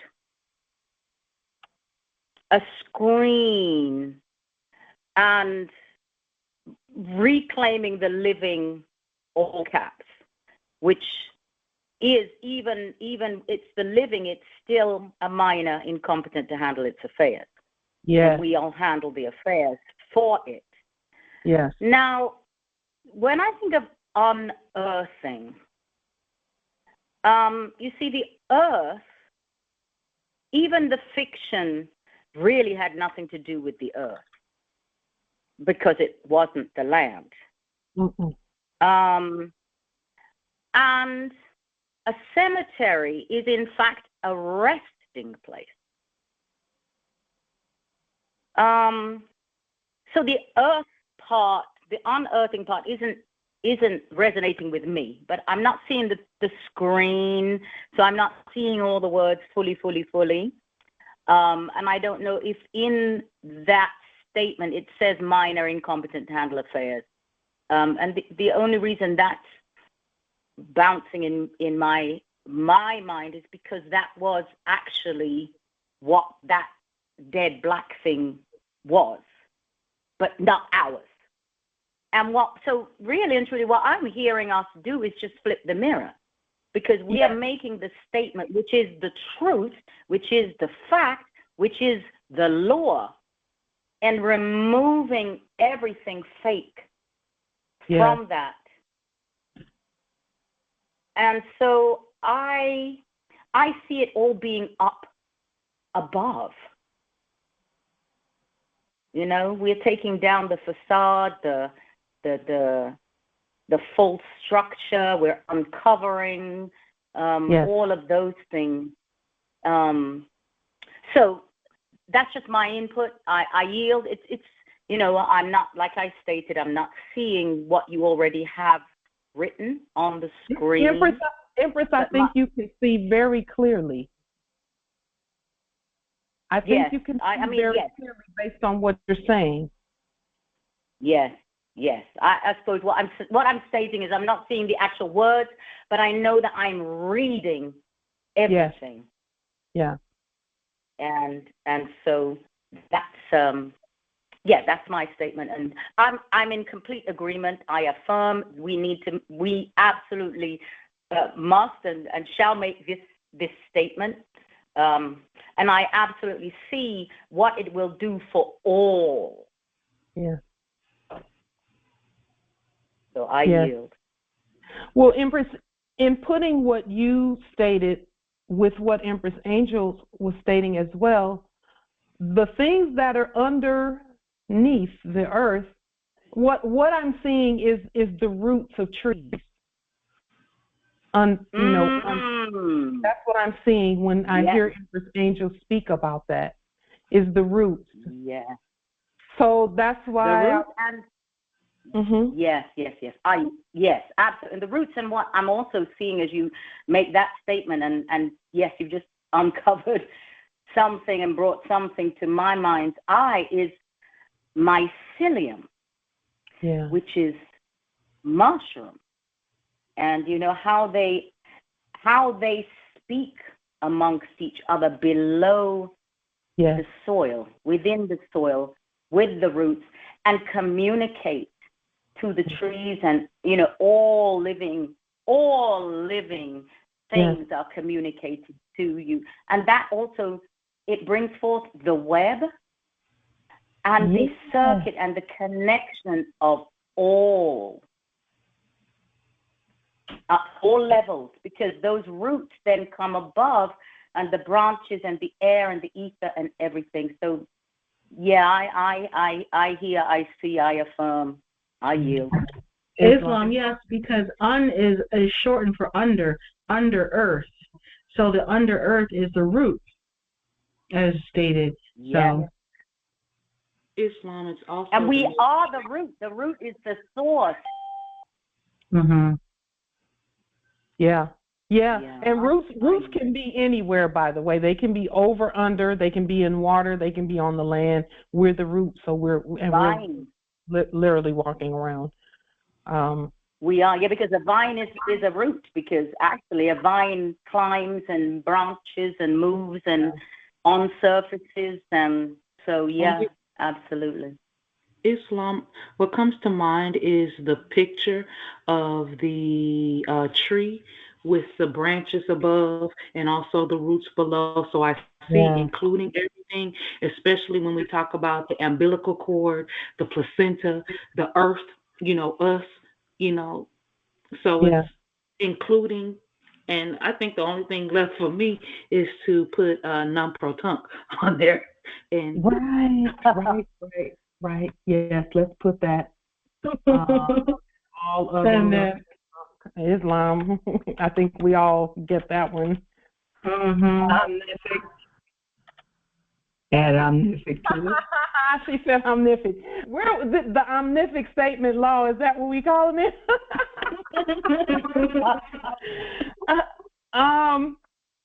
So we say all other, that means all other. Empress Angel, what I also see underneath is I'm now starting to see everything that's under the earth, including like fiber optic cables, the grid. I'm seeing all of that based on what you were stating about the archaeologists, because I know that when they start digging, they run into some of that stuff. And then yes, oh my goodness. They were talking about the tunnels and how the tunnels is underneath there and how they still use those ancient tunnels that our ancient ancestors built. So that is under earth, a capitalized substance as well that has to be, properly stated. You know what I'm saying? Because I don't think they capitalize that part. I don't think they capitalize it because to me that's an off limits part. All the fraud was up here on the surface, on the face of the earth is where the fraud was, but underneath they can't change any of that. That's actually according to ancient law that no ancient markers are to be moved. Well, not necessarily moved, but for the function, because from what we now come from and understanding with the research and things, with the trafficking and all of that was done, and they was using those tunnels, some of those tunnels, not all of them, but then when I see how they've come to see the tunnels, and then some of them use the tunnels in, the enactment of the fraud corporate government. They use some of those tunnels as well in some of the enactments. So,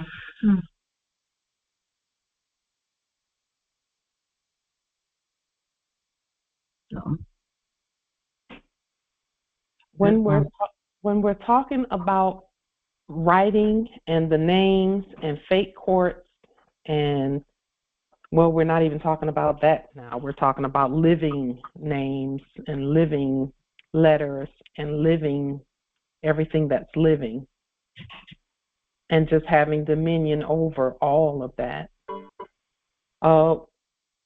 When we say all other,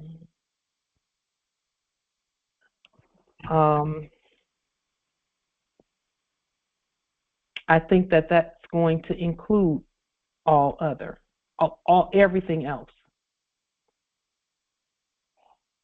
All other.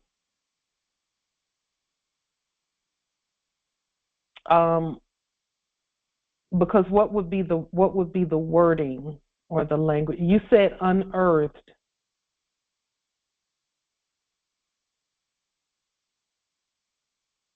Oh yes, but the true spelling would be under earth, because un is short for under, how I interpret it. As above, so below. But it's fine. Nonetheless, it's on the record. It's stated with words, so my intention is made. Yeah, Islam.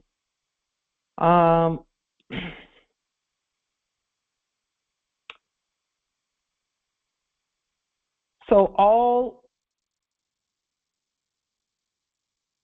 capitalized names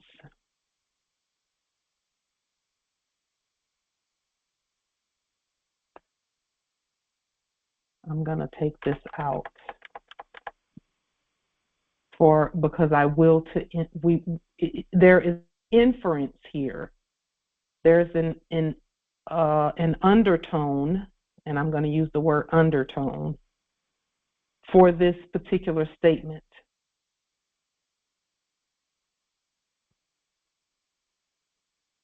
That's going to include restated and all of that. Because see, no one who was perceived as stateless can remain that way. They cannot remain that way. They must be made. They must be compelled to be stated. Islam. So let's, if we could put this one as written and as intended, because that's more important than even how it's written is the intention of it. Are we all in affirmation of it being, of this statement being made, being made law today as stated and intended on the public record? That means that whatever you intend for this law to mean is what it's going to mean for you. I affirm. Yellow Vet Dogs Day, Manawatu, Land of Nod, Mohawk, Swamp Homac, I affirm. Islam. All in Islam, I affirm. Islam. Islam, AG. I affirm. I affirm. Via Texas territory. Islam. Karima Bay at Virgin Land, I affirm. Islam. Pharaoh Spike Hill at Virgin Land, I affirm. Islam. Ogunwole, Supreme South Solution, I affirm. Islam. Ashley Stokes, I affirm. Islam.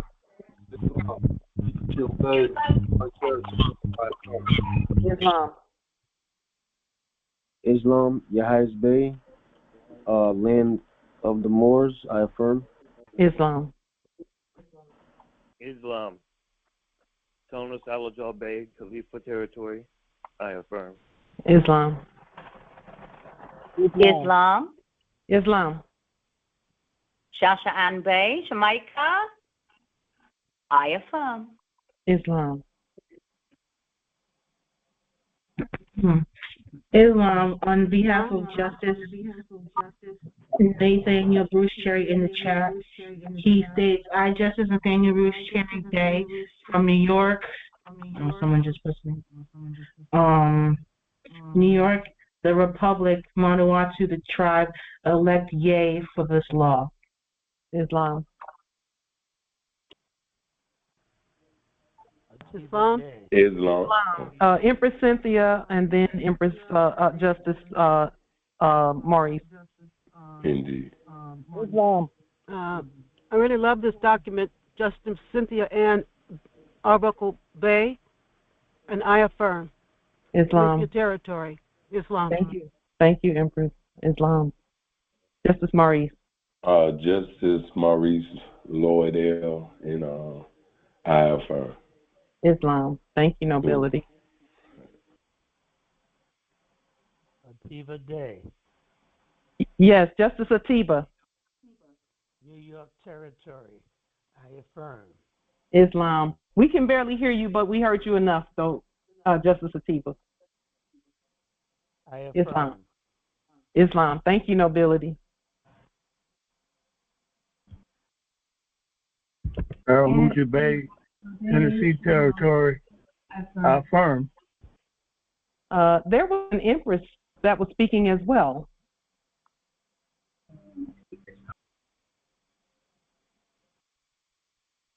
I think we were in chorus. Empress Aisha Elbe, I affirm. Islam. Thank you, Empress. Islam. Texas Territory, Lone Star State, I affirm. Islam. Shabazz Bay, Canaan Line Territory, I affirm. Islam, Empress. Thank you.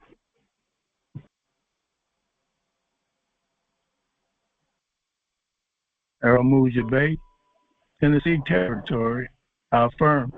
Islam. Thank you, nobility. Justice Eddie L. Bay, Illinois Territory, I affirm. Islam. Thank you, nobility. Islam. Islam. Islam. Islam, Empress. Yamaya Haris Bay, from the land of Nod, and I affirm. Islam.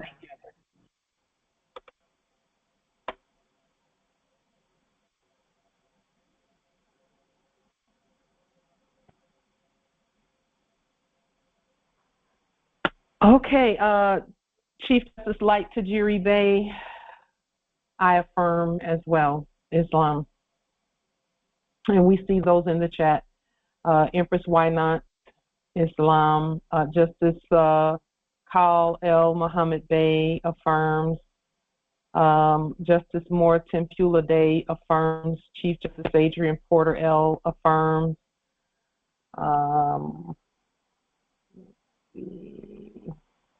Empress Gloria, we heard her spoken affirmation as well. Justice Harold, we heard your spoken affirmation as well. Islam.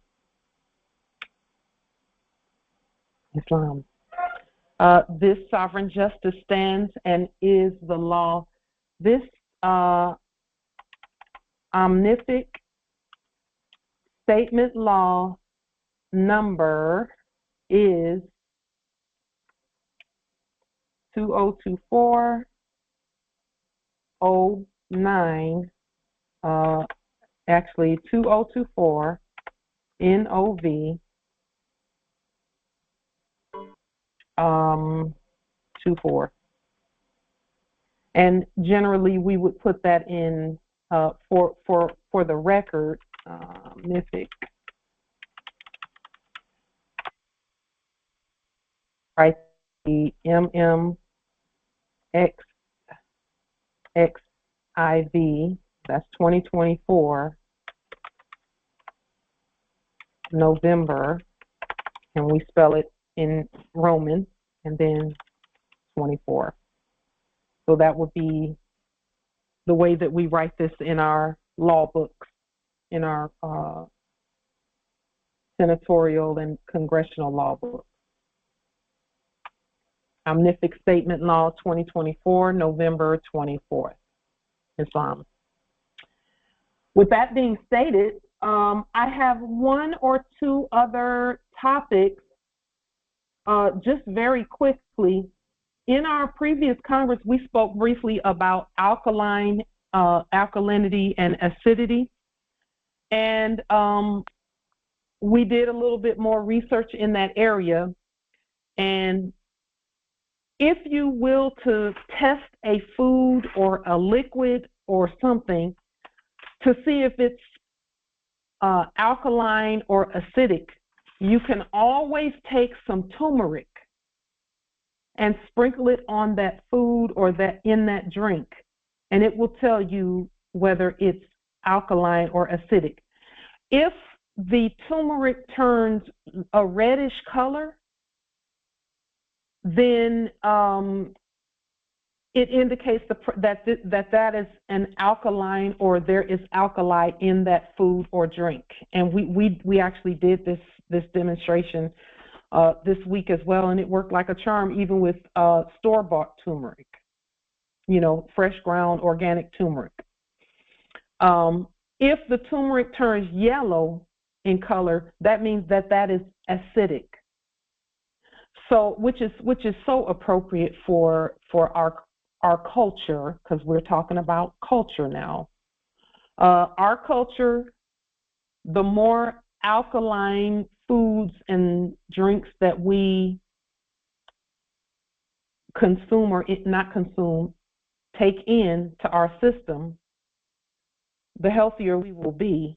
And turmeric can assist with that. If you will to know if something is alkaline, then put the turmeric in it. If it turns red, which is the color of our flag, then that's a yes.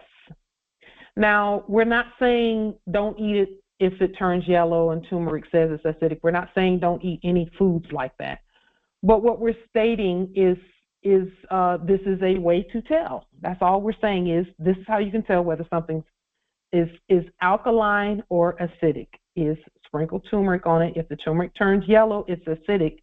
If it turns red, it's alkaline, and red is where we will to be in at least half of our foods, at least half, if not all, okay? Because we know people are at different places on the timeline. This is a good rule to use even where meats and things are concerned, because we know some Moors don't eat meat. They call it flesh.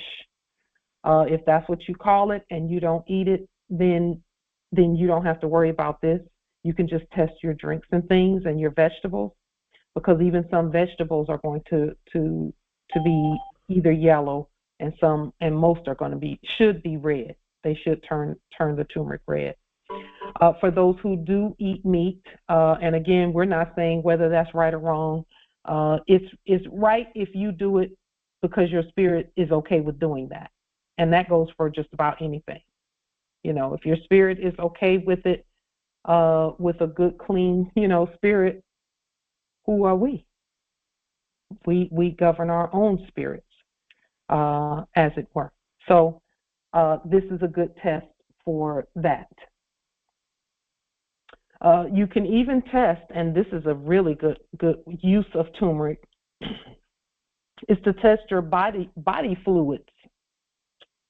Sprinkle turmeric on your body fluids, your saliva and things, and your teeth and your sweat and things like that, to see where you are, where alkaline and acidity is concerned. And we will say this, that when we were little, and this goes for all of us, I'm pretty sure, when we were little and we were outside playing and we started sweating, the sweat tasted like salt when we were little, because we had high levels given to us from mother of natural salt in our bodies. The handcrafted, handmade sea salt, not the chemical kind made in a laboratory, but the kind that we harvest and make for us, it puts all of that back into our bodies, the right what should be there, and assists our bodies in becoming more alkaline. With that being stated, I was looking at a contract, and this should only take about 15 or 20 minutes for us to do this, that we're doing here. This is our final topic. Contract duality. If you were asked to sign a contract or a document with these sentences in it, would you sign it? Okay. If not, what would you do? So this is an excerpt from an actual enacted contract for a car loan that someone that we know enacted previously. These are some of the statements in those contracts. It was a 19-page contract. That's first of all. And this is why, again, why we do not accept anyone's contracts. We take the contract that they have and we take it home and we restate the whole thing. Whether it's 19 pages, 9 pages, 2 pages, 1 page, or 30 pages, we restate them all. It says here, this was about the car payment, quote unquote. If you pay late or break your other promises, you may owe late charges. You will pay a late charge on each late payment as shown on page 1 of this contract. So they're telling you it's a contract and not an affidavit and not an agreement. They're saying it's a contract. That's red flag number 1.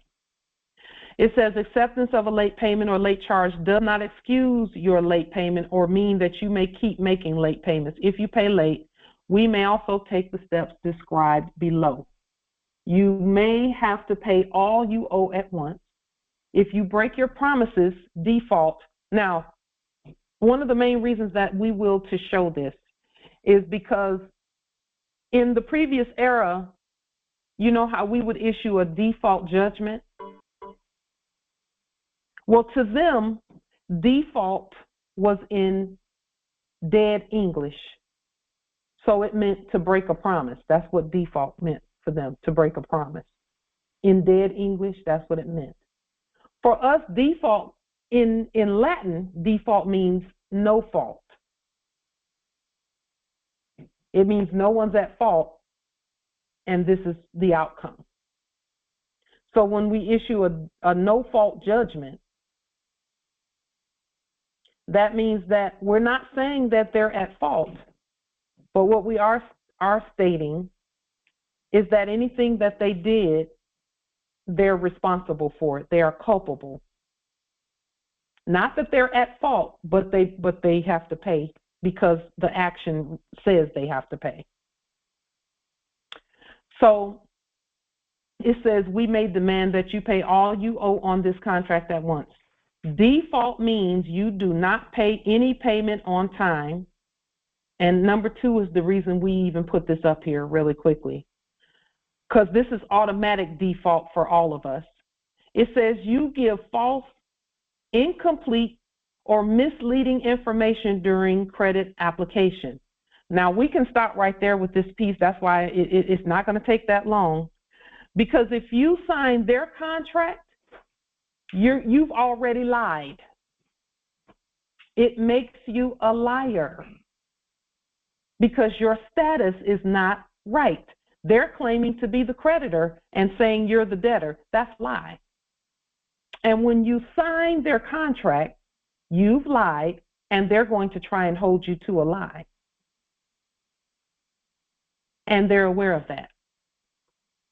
It says here you may have to pay all at once if you start a proceeding in bankruptcy or one is started against you or your property, or you break any agreements in this contract. The amount you will owe will be the unpaid part of the amount financed plus the earned and unpaid part of the finance charge. Any late charges and any amounts due because you defaulted. And they can add whatever they will to add because you lied about who you are. You're not their debtor. You're the creditor. And this particular contract is what they call a standard form. That means they all use this same language in their contract.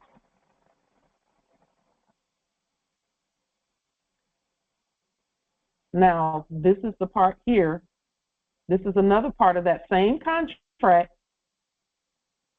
And let's just look at this part really quickly, too, just so that you know this is standard, quote unquote, fraudulent contract language. It says no cooling off period. State law, that's a lie because they're not the state, does not provide for a cooling off or cancellation period for this sale. If you sign this contract, you may only cancel it if the seller agrees or for legal cause. And see, they already know that because they're not the state and they're not the court, there will be no legal cause unless you use the real legal system. It says you cannot cancel this contract simply because you change your mind. Well, when they say you change your mind, they don't have the right to tell you what changing your mind looks like. It says this notice does not apply if this sale is a door-to-door sale under federal law.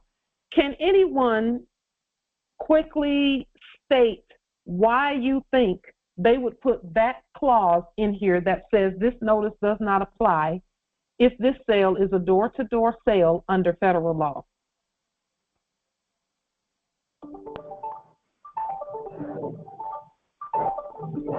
Because they're onshore. Does it have anything to do with the land that you were speaking of a couple of weeks ago? This Congress knows everything. This Congress knows everything. This Congress knows everything. You all know everything. Hold on.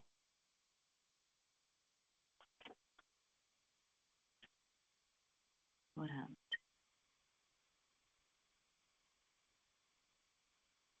Uh-oh.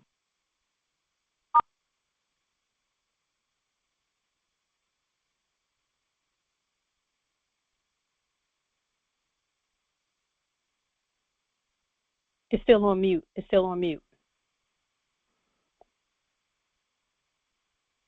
That's good. Thank you. There you are. This Congress knows everything. It's where are you located? How you can't go door to door if you lost at sea because ain't no doors down there. Not true. And you think they don't know where you are? they know. They just want to know if you know. It's all about location and what you know and who you are. Listen, and now look what they say here. And I'll just blow this up a little bit. Empress. Yes, Islam. Does it have anything to do with corporate persons can't interface with the natural people? Yes, because of where they're located. The jurisdictions are different. Yes, absolutely. The living does not go door to door with the dead. Their door is in a cemetery. Islam, Empress. They're not even in a cemetery. You're right about that. They're You're not right even about in that. a cemetery. You're right about that. They're only on paper. That's good, Empress. They're Wow. only on paper, exactly. Wow. They're only on paper. Wow. Venue, address, all of those. Yeah. Yep. Wow. Islam, Empress. Islam nobility. That also has to do with onshore and offshore. Yes. Yes, indeed. Yes, indeed. That's why that's so important. Now look at this agreement to arbitrate, and I know it's a little bit small. Let's see if I can make it a little bit bigger without excluding any of the words. Let's see if I can do that.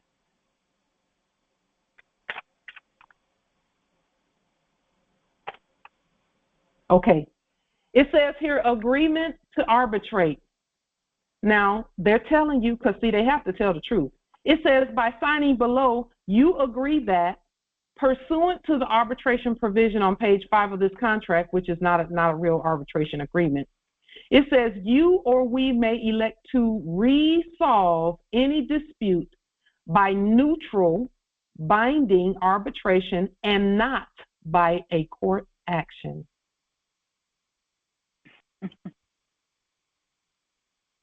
Now, just tell me that they don't know that you're the court. What they're saying is you agree that you're not going to use your power over us. And that we can say and treat you and do whatever we want to do with that all caps name. And treat it like trash and a slave and burn it in effigy and put it in jail and put debt on it and treat it like trash. As long as you please don't do a court action on us. Islam, Empress. It's so clear when, knowledge is power, because it is so clear. First and foremost, it's not a contract. They don't have actually the right to even create a contract. There are living to living, substance for substance. But I mean, it's clear. It's so clear. It's just, my. They put it right in your face, because in truth, all they need, is one's consent. That's it. And by virtue of being ignorant of the law, one consents. If you put pen to that paper, you consent to the fraud. So now you're actually, culpable, as you stated. They know exactly what they're doing. Of course they do. And fortunately for us, jurisdiction can be invoked at any time. But when you know better, you do better. That's for sure. You do better. Exactly. Because if you even get to the point where we all did. I've been there. Hello. Before I woke up. My goodness. But, why go there if you don't have to? And that's why when we know better, we do better. We do better. There's no. Yeah, go ahead and carry on. I was just going to say there is no excuse when you know better, and that's why the maxim, ignorance of the law, is no excuse. There is no excuse once you know. Yeah. There can be nothing that can compel us to put ourselves into that non-state position once we know. I mean, and that. So, yeah. Yeah, I yield. These excerpts, I will to send thanks to the Moor, who we will not state his appellation, but several months back, they were this Moor and his consort were convinced by someone out there on YouTube somewhere to just go, if that, they were telling a whole class, quote unquote class of people who were taking this class, to go, just, like, we know that you're Moors, but just go sign the contract and then do, actions on the contract. Sign the contract, get the car, and then when you get home, don't make any payments. Just go ahead and do Moorish things or anything really. Give them this and that and this and that, and they weren't really even talking about Moorish things as much as they were talking about just do quote unquote sovereign citizen actions. Do a 1099A, do a this and do a that. And you all know that did not work out at all. Within 90 days, right when the lien matured, they came and took the property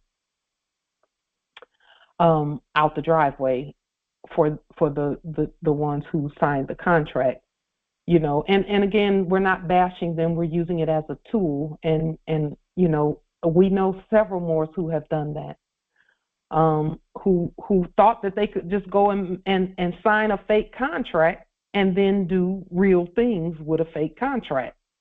And you can't really do that. Our ancestors have stated that we know that we're smart enough to do court actions and things like that in order to get things, in order to access things that are on our estate already. And, our ancestors are stating that we take the time to stand and know the system and know how to speak to the system so that we can access those things. And don't use their stuff. Don't ever do that. And that is our statement to everyone. Do not, and we can't tell you what to do, but we'll just put it this way. This is our suggestion. Do not sign contracts that you did not write, that you did not state. We have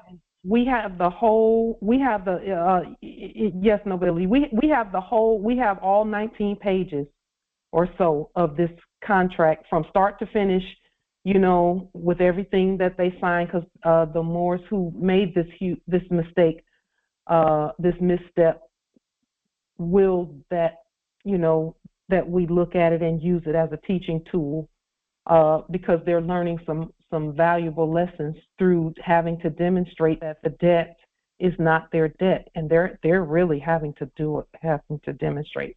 And that's something that when we do court actions from the very beginning, we won't have to go back and try and fix that stuff. Islam nobility. Yes, I wanted to ask if the securities that are listed in the contract, the dealership in the contract writes that you give us a security interest, not the or all of the security interest, but you give us a security interest in the, and so that security interest leaves the debtor or the buyer of the car owning part of that security interest. Am I right or wrong? Wrong. See, okay. You would think that you own part of it, and that's what they want you to think.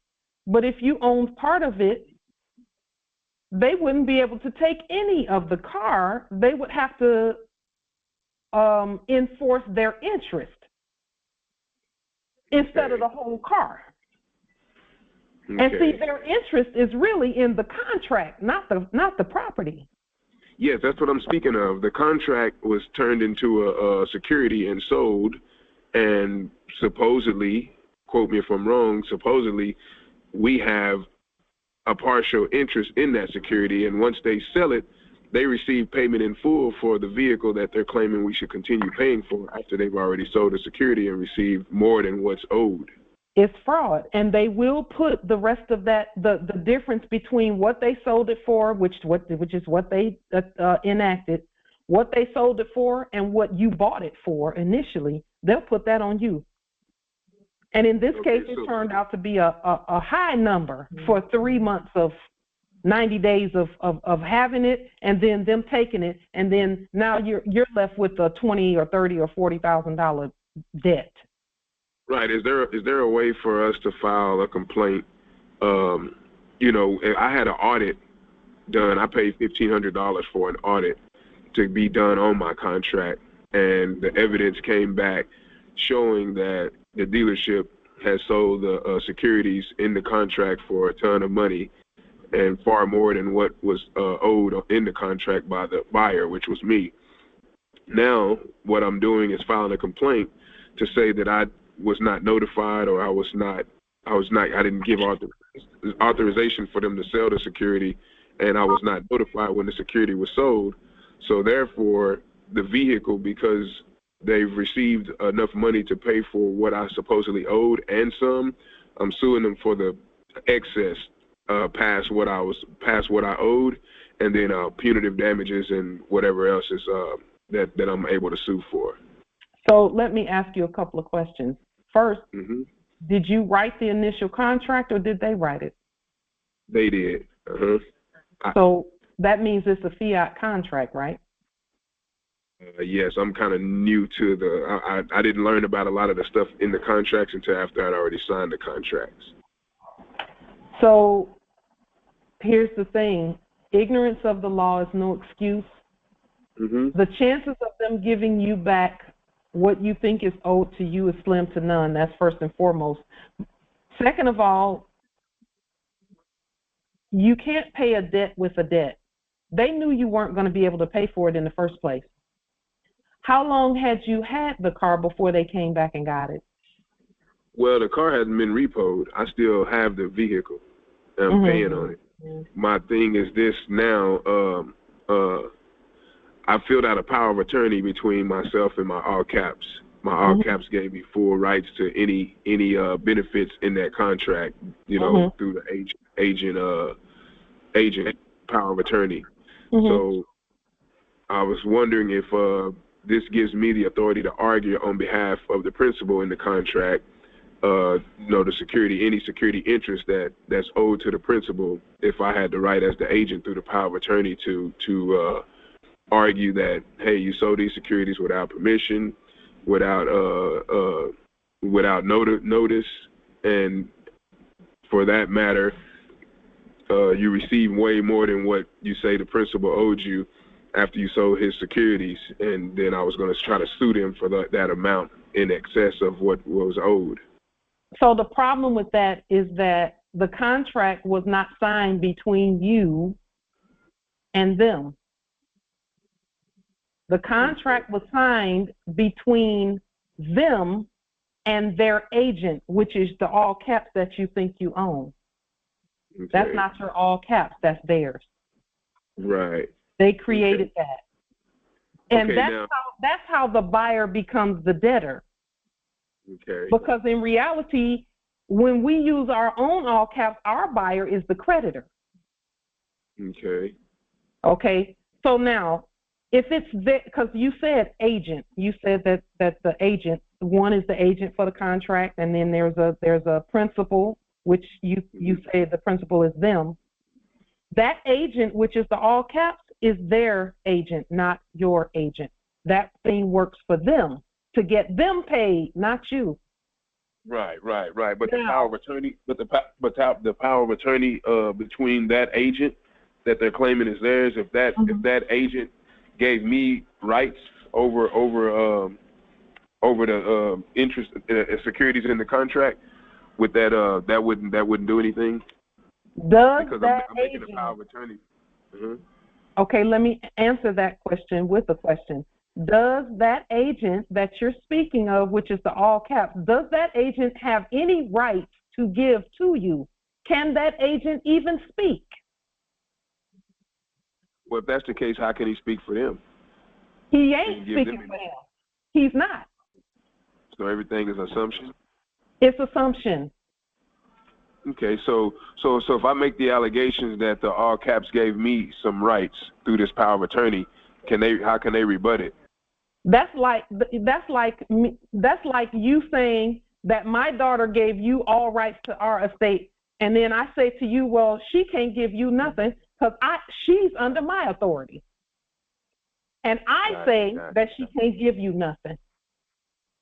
So that's how they treat their agent, which is the all caps. And see, because based on what you said, you are aware that that is an agent, but you thought that because it sounds like the name that your mother gave you, that it worked for you, when it doesn't. It works for them. That's why we write our own contracts and we create our own agent, which is that blind, deaf, dumb conveyance method that all it does is bring stuff to us, is convey benefits to us. But it doesn't speak. All caps can't speak. That's why they're called corporations and persons. They don't talk. They don't have a job. They don't buy anything. They don't do anything. So that contract must be restated by you, and you must present your own all caps in order to do the processes that you're doing. Because, see, you're doing good processes. You're thinking, you're process-minded, but the agent is the wrong agent, and the principal is the wrong principal. See, you're the principal. Gotcha. And your all caps that you create is the agent for the good that's on your estate that you can take. Gotcha. Restate the contract and restate the agent. Gotcha. Restate the contract. And then everything that you're saying is valid. Gotcha. Okay, so I got to figure that part out because I was actually getting ready to sue them, so I need to wait before I do that. See, because if you sue them, you're going to be taking them to a court that is also an agent for them, instead of you being the court.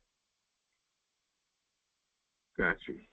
See, all they have to do is pay a fake judge who's probably a janitor on the weekend and a judge through the week, quote unquote. All they got to do is give him an extra $5,000 to go on vacation with him and his girlfriend. Gotcha. That's all they got to do to get you out their face, you see. And they do it all the time in their enactment. So we have to write those things, and we don't need their permission to do that, because when they see the right paper come, they will yield. Gotcha. So okay, you're thinking all the right processes. Keep those processes in mind, but change the characters in that scenario. Gotcha. So how is that? I mean, that's something you can answer here, or should I engage you at a later time? But how could I change that contract now? Okay, I'm glad you asked, and I'll answer that right here, right now. So these words that are on the screen right here. Okay. All I did was screenshot them from a contract just like the one you signed, because these words are in that same contract you got. Okay. That part about interest, I could pull this contract up and pull that out too, where it states that, where they, not states, but it says, let me just read it. I'll read it to you about the interest part, because I some of the things that they put in here, I could not believe my eyeballs that we in our sleep even signed that kind of stuff. And I say we in our sleep because when we were asleep, we signed this kind of stuff too. But where the interest statement is concerned, this is what it says. Yep, I got mine too, right here. I got my car contract with me. So let me look at what. And fortunately for us, those Moors who they agreed to share this with us, and we'll preserve their privacy. But it says here, security interest. You give us a security interest in, and then it has 4 bullet points. The vehicle and all parts or goods put on it, all money or goods received or proceeds for the vehicle. See, what you're talking about, they've already spoken to that. It says that second bullet says all money or goods received or proceeds for the vehicle. So they're not trying to give you back anything. Right. Go ahead. They already talked about it here. Yes. Is that what yours says? Yes. Yeah. Well, mine is a little bit different. I'm going to grab it right now. I'm glad we on this. 1 second. Look at the part that says your other promises to us, and it'll say security interest, which is C. Part C, because this is obviously a form. Yeah, this so is not like says, okay, mine says security interest. I need my magnifying glass. 1 second. They made it small. They made sure they made it small. Oh yeah, it's tiny. It's tiny. The writing's so small. It says to secure all that you owe on this contract and all your promises in it, you give us a security interest in the it says in the vehicle, including all accessories and parts now or later attached, and any this paper bent. Hold on, where we at? And any other goods financed in this contract. Goods financed in this contract, right? Yes, but the key word that I'm looking at is you give us a security interest in the vehicle. It didn't say the security interest. You give us a security interest, which means keep reading. Okay. It says in the vehicle, including all accessories and parts now or later attached, and any other goods financed in this contract. All insurance proceeds and other proceeds received for the vehicle. Any insurance policy, service contract, or other contract financed by us and any proceeds of those contracts. And any refunds of charges included in this contract for insurance or service contracts. This security interest also, okay, you want me to stop? Well, where you said the word proceeds, that takes care of what you were talking about. Any insurance policy, service contract, or other contract financed by us and any proceeds of those contracts. Okay, so so that's where they're trying to stop me from getting any proceeds, where they say any proceeds. Right. But and see, when they say a security interest, what they're really saying is there's only one security interest in it anyway, and that's theirs, not yours. I would try to, since I'm so hot right now, I probably would try to argue that a security interest doesn't cover all. So here's the thing: you're right to will to argue that subject matter, because that's what it is. It's subject matter. However, you must first properly identify the parties, which is who's the debtor and who's the creditor. You have to replace their person with your person, and guess what? They look exactly the same. Yep. Their person would be Pauline Ritchie, quote unquote. My person is Pauline Ritchie, but it's my Pauline. It's the living one. Yeah, well, so what I just picked up, I have to create a certain agent, a certain kind of way, and say this was the person that I was speaking of. I got it now. So this was the person I was talking about. I don't know who y'all got on here. This is the person I was talking about, and he's owed what he's owed. Y'all use his name on the contract, so this is who needs to receive the proceeds. Correct. Now remember, this is what we stated at the beginning of this I caught in with the Islam lady here. Okay, so let's go back here. We talked about the all capitalized name. Now, whoever creates the all capitalized name has the authority to speak for that all capitalized name. I got to go make one. Okay, yours should look exactly like the one that they were using for that contract. Exactly. Oh my goodness, this is. Except it's yours and not theirs. And I'm gonna be arguing the one I'm gonna argue and pull out paperwork on to show that who I'm talking about is what's gonna stub them and stub their toe.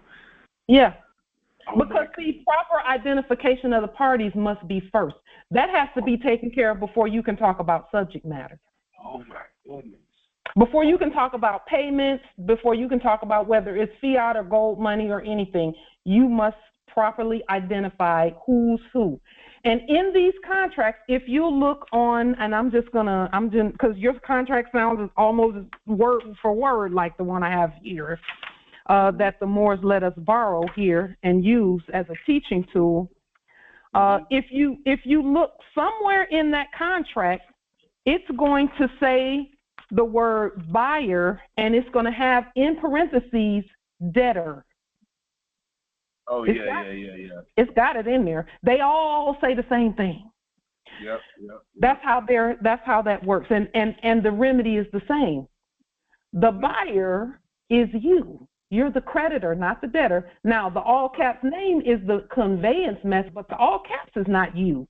The all caps is the one that's receiving the credit for the vehicle. Because the all caps is the all caps looks like a fiber optic cable, really, that conveys numbers back and forth. That's what the all caps really is. But it can't speak. It cannot drive, so it doesn't need a car. It cannot. It can't do any of that. It's like a glass pig. It's like something that catches all the. It's like something that catches all the credits. Yep. And who has the right to bust it open and take the money out is what we're fighting over. And then it's who's the creator of it? Who creates it? Gotcha. And so what's under the skin of that particular piggy bank is what we're arguing, because I'm saying I made the skin underneath that piggy bank, and this guy's saying he made the skin under. So it's basically gonna be like whoever brings the claim and has the right all caps. Who has the right of claim? Who has the right to even make the claim? Because our Grand Sheik Tarik talks about right of claim all the time. And right of claim is you cannot speak for their dead corpse, which looks like your living person. Got you. But so you can speak for your living person. Okay, so my grand question now, and I don't mind showing my appreciation in a major way, is that I'm gonna I said blind master. I'm gonna have to absolutely figure out how to go and make the right all caps that looks just like the one on my contract, but one that I'm so glad you asked. Okay. I'm so glad you asked, because I'm going to show you right now how to do it. Just a moment. Good deal. I need to be able to compensate this lady. How do I find it? Okay. Let me tell you how to compensate us. Let me tell you how to do it. Yeah, demonstrate what we're showing you. Oh, and then come back and show you that I had remedy. And then show the remedy. That's all we need, because we don't take fiat, by the way. We don't accept it. Got you. Because it's not real for us. So here is this is called the fiduciary document. This is a court action. It's spelled in ancient English, so that way we have jurisdiction over the language too. Okay. And we just put this document, you would put this with the restated contract. Okay. And we'll show you really quickly how to restate the contract also. Okay. So what we do is we use our court, which this is the court action language that we say at the beginning of each and every one of these congresses. We use this language to open our Congress, okay? Because this is court. Okay. And it's an ancient court. Okay. But this is our fiduciary document, and this is how you create. And we'll just point to you the basic portion of it where you create your own person. Got you. So it says here, on the record, for the record, and letting the universal record show that, and this is mine, I, Pauline Denise Ritchie, in capitis diminution nolo, which means all letters lowercase, because that's the sovereign, in red, and all lowercase letters in red ink and all lowercase letters, according to the old writing style manuals. Okay, you can look up the Chicago writing style manual. You can look up the United States Writing Style Manual from the 17 and 1800s that Harvard and Yale and Princeton and all of these supposed law schools, they used those writing style manuals to write laws.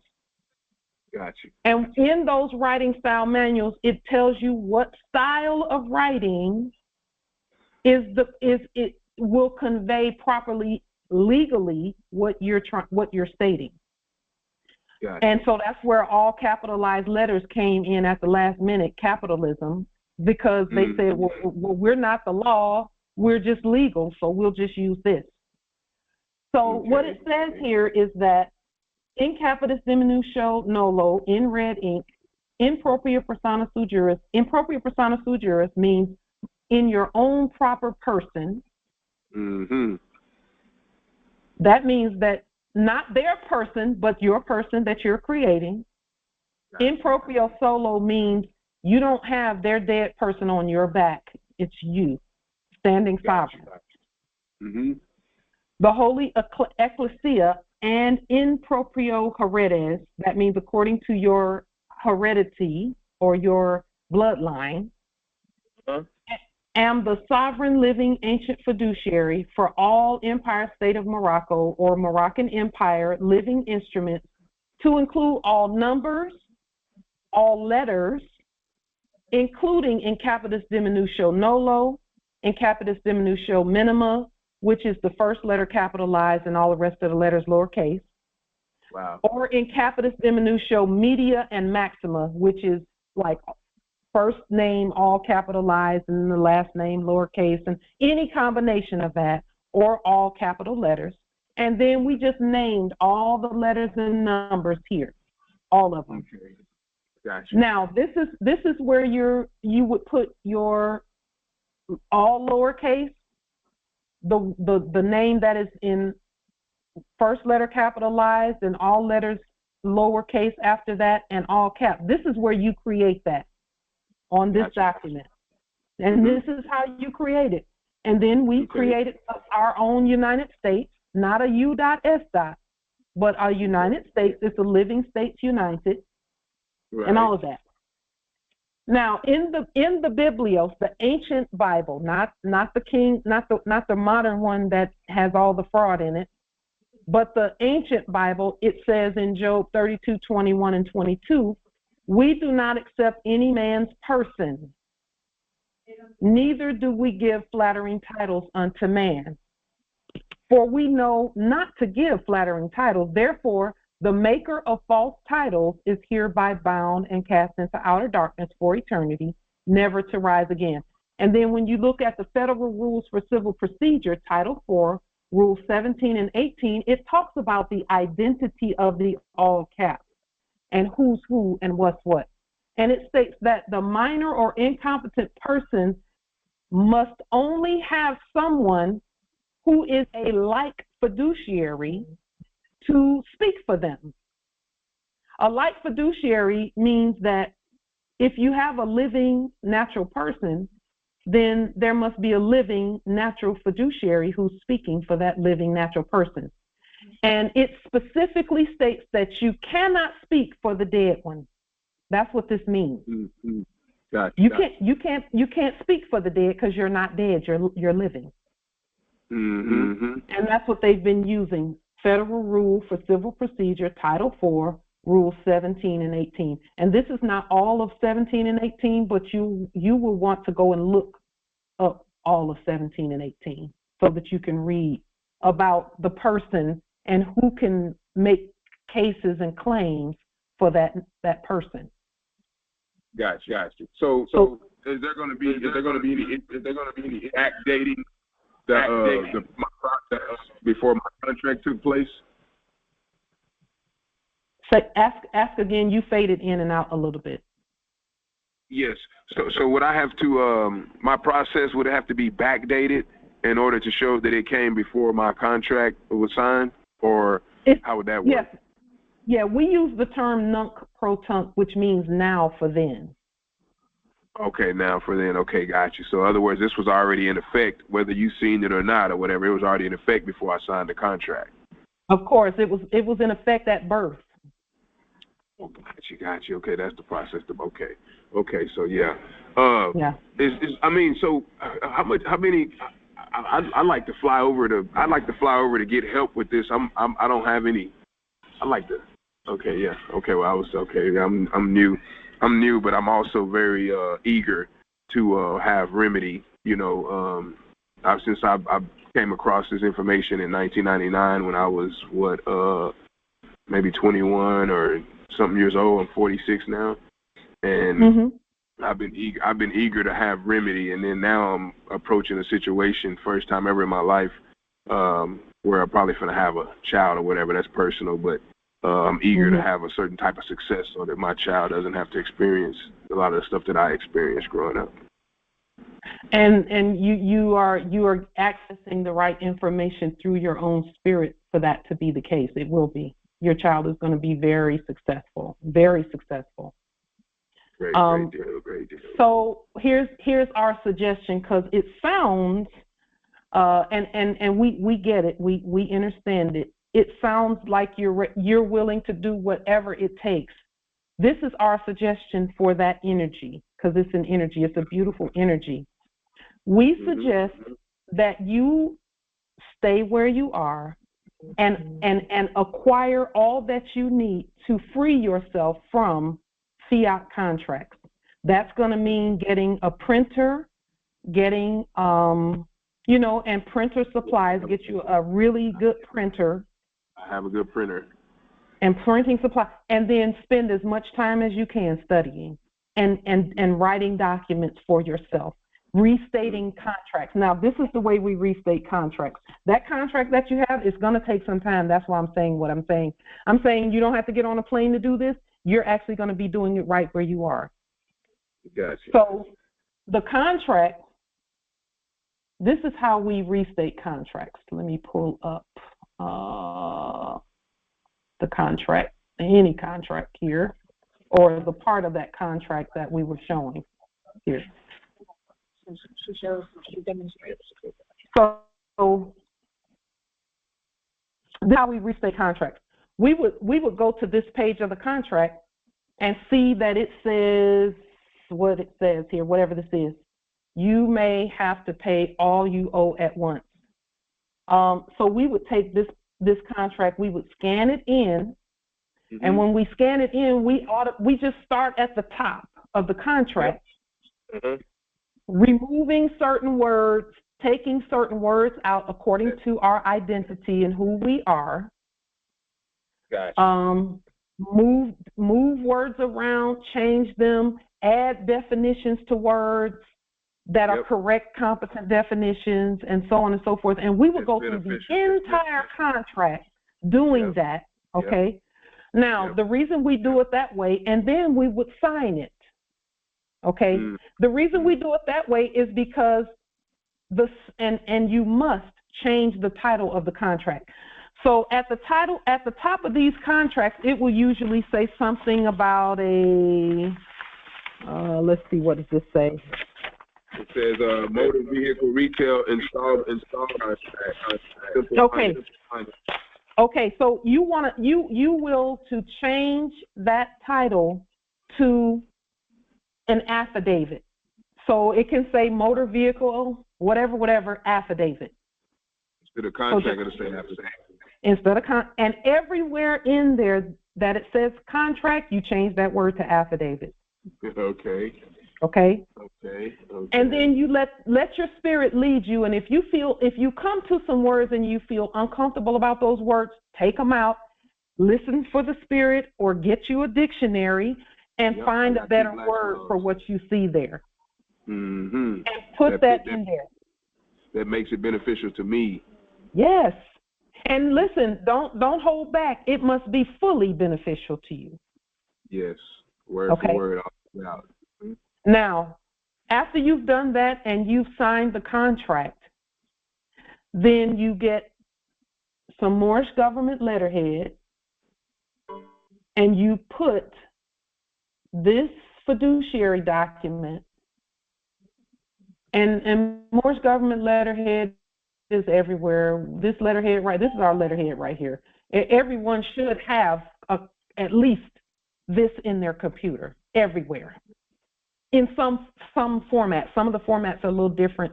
Some are a little different, but they say, Moorish National Republic, Federal Government, Societas Republicae Americanos, and all of that. And they have our flags and our logos and our government seals and stamps and all of that. Okay. And then you call it an affidavit, an ancient Moroccan Empire affidavit, and then you just state that you're the fiduciary for all the letters and things and the numbers in that contract. And even nobility, hear me when I say this, even when it comes to how the payments are made, this is our suggestion to you. However you've been making the payments, continue doing that until you know in your spirit that you don't have to do that anymore. Because you will to give this part, yes, put gold and silver and more sovereign delarium, or put that it's prepaid with your signature.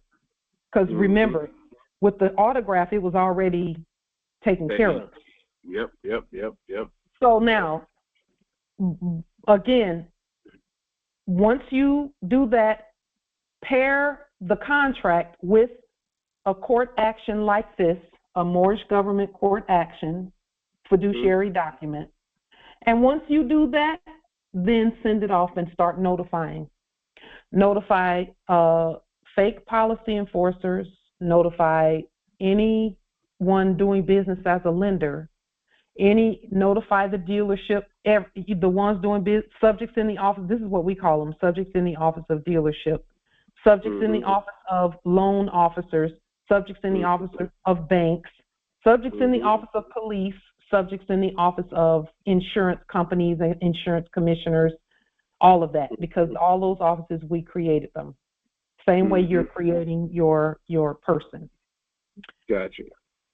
So that is how you restate the contract, and that's how you do a court action and use your court. Because, see, in that contract that you have, even the contract says, just a moment, let's pull this up. Yeah, I remember reading it now that you're saying something. They have it worded to where it benefits them on every single letter. Yes, yes. And somewhere in there's an arbitration agreement. Yep, I have the arbitration agreement. Now, what it says didn't even lead to anywhere. Well, because it's not a real arbitration court. You're the court. See, and that's what I will to point out to you about this. In that arbitration agreement, it's going to say something just like this. Here, it says it right here. By signing below, you agree, pursuant to the arbitration provision on page 5 of this contract, you or we may elect to resolve any dispute by neutral binding arbitration and not by a court action. See, they know you're the court. And they know that at any time you can do a court action, and they have to nunc pro tunc all the way back to the beginning. And that's what you're doing. Now, this process, go ahead, Nobility. So that's what we're getting ready to do for the nunc pro tunc on the all caps name? Yes, all of that, yes. Gotcha. And the arbitration agreement, they didn't want you to do a court action because they know our courts are stronger than anything they could ever put out there, because their stuff is not real, especially when it's rebutted by our court. So they try and discourage you from doing that from the beginning. Now, again, this is what we were stating earlier. If you try to go to their fake courts, all they're going to do is point to that and say he can't do anything because we already told him no courts involved, because they know their stuff is not real courts. But if you think it is, then they got you. Okay. That's why they don't say our court action, or they don't say the U.S. district court or the U.S. They don't name a court. because they can't name a court because their courts aren't real. Mm-hmm. When we do it by our court, they don't have any choice. Now, when you send it, keep studying. It's not an overnight process. Keep studying. Keep doing what you're doing. Mm-hmm. Don't make any sudden moves. Just keep studying. Stay steady. Stay calm and steady. And keep doing what you're doing. And watch that thing turn all the way around. And they're going to try and start wiggling out. They're going to try to wiggle out. Don't just stay on who are they and who are you. You're the creditor. They're the debtor. Gotcha. Period. Mm-hmm. Gotcha. Yeah. Their person, their all caps is a debtor. Indeed. That's a debtor. Mm-hmm. Your person, your all caps is always the creditor. Always. Gotcha. Gotcha. And we would suggest that you go back and listen to the beginning of this Congress, because we explained that about the all caps and talked about what to do with the all caps and all that, because you have to really know what an all caps is capable of and what it cannot do, because what it can't do is more important than what it can do. Gotcha. Yep, because that's your limitations. You need to know those in order to be successful. Yes. And here's the thing. The all caps is limited, but you are unlimited. Yeah, there we go. Yeah, that blood flowing through that vein. Yep. Yes, indeed. Thank you for those questions, Nobility, and bringing out the good, juicy information about these contracts. They all say the same thing because they're all fraud, but we have complete authority to restate them. Okay. Complete authority. Islam. Okay. Islam. Islam. Are there any other questions, comments, wisdom from this amazing Congress? And thank you for being at Congress today as well. You are part and parcel for this Congress as well. Islam and for Cynthia. My question is, the United States Corporation and all the companies who belong to them or under them, they've all been defunct and dissolved. So when you go into a place like that and they hand you a document, what authority? Who's writing those? It's not a contract because it's unilateral. It's all for them. The one who is supposedly making a purchase don't give their terms and conditions if that company defaults in any way. So. So who's writing that? What's their status? Who's writing those documents? Because it's not a contract. The contract's between two parties who agree and who are on the same status. Isn't that correct? That is correct. Who's writing those documents? I yield. Islam. The ignorant are writing them for the ignorant. That's the answer to that question, and that's a great question, Empress Cynthia. The ignorant are writing those contracts for the ignorant. And our job is to keep not being ignorant. That's our job. And we're actually being very successful at our job. Islam.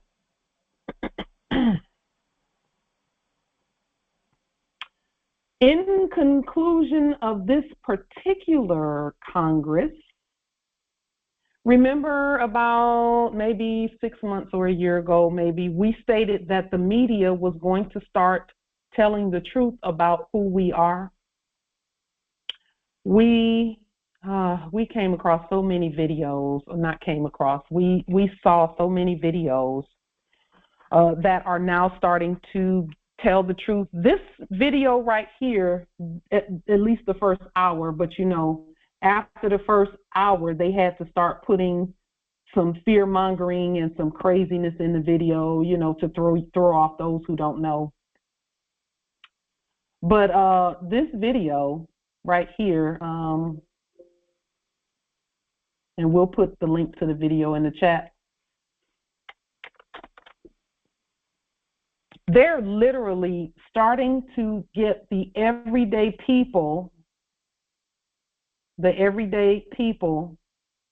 to start telling the truth about who we really are and that we've always been here. That's what this video focuses on, is there were some people who were here, and it wasn't 1,000 years ago or 2,000 years ago or 3,000 years ago. It was recent. It was like in the last few hundred years that these highly advanced people have always been here.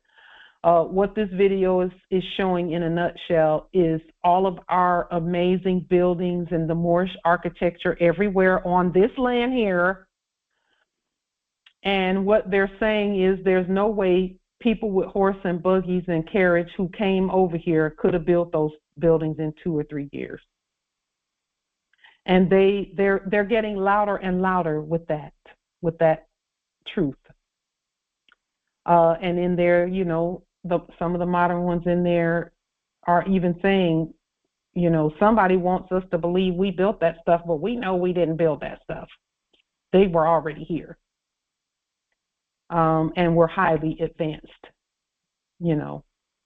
And they show so many of our beautiful buildings, including the ones here at Seattle Territory. They showed some of the buildings that are here. And as you all know, I think we showed this in several Congresses previous, that you know, some of the buildings here have our faces carved into the buildings. At Olympia, which is our capital. So this is where Mount Olympus is. The ancient Mount Olympus in all the Greek mythologies is actually a real mountain, and it's here. They call it the Olympic Mountains. But that's real. And we have always been the gods at Olympus. And Olympus is everywhere, and we're all the gods for that. And that's why we have the authority to restate contracts and do things the way we're doing it. And no one's rebutting anything we say. They're going right with it. Because here's the thing. If you think you're talking to people, they'll keep talking and trying to rebut and trying to make you think they have the authority to rebut. But when you tell that system, because see, when you restate a contract, you're still speaking in a form in a format that the system understands. So when you go in and just edit out those words, but it's the same looking, it looks like it's the same, but it has a different title, and the title is in blue instead of in black, and the name is in blue because it has blue blood. Those names that we own are blue blood names. That's where royalty came from.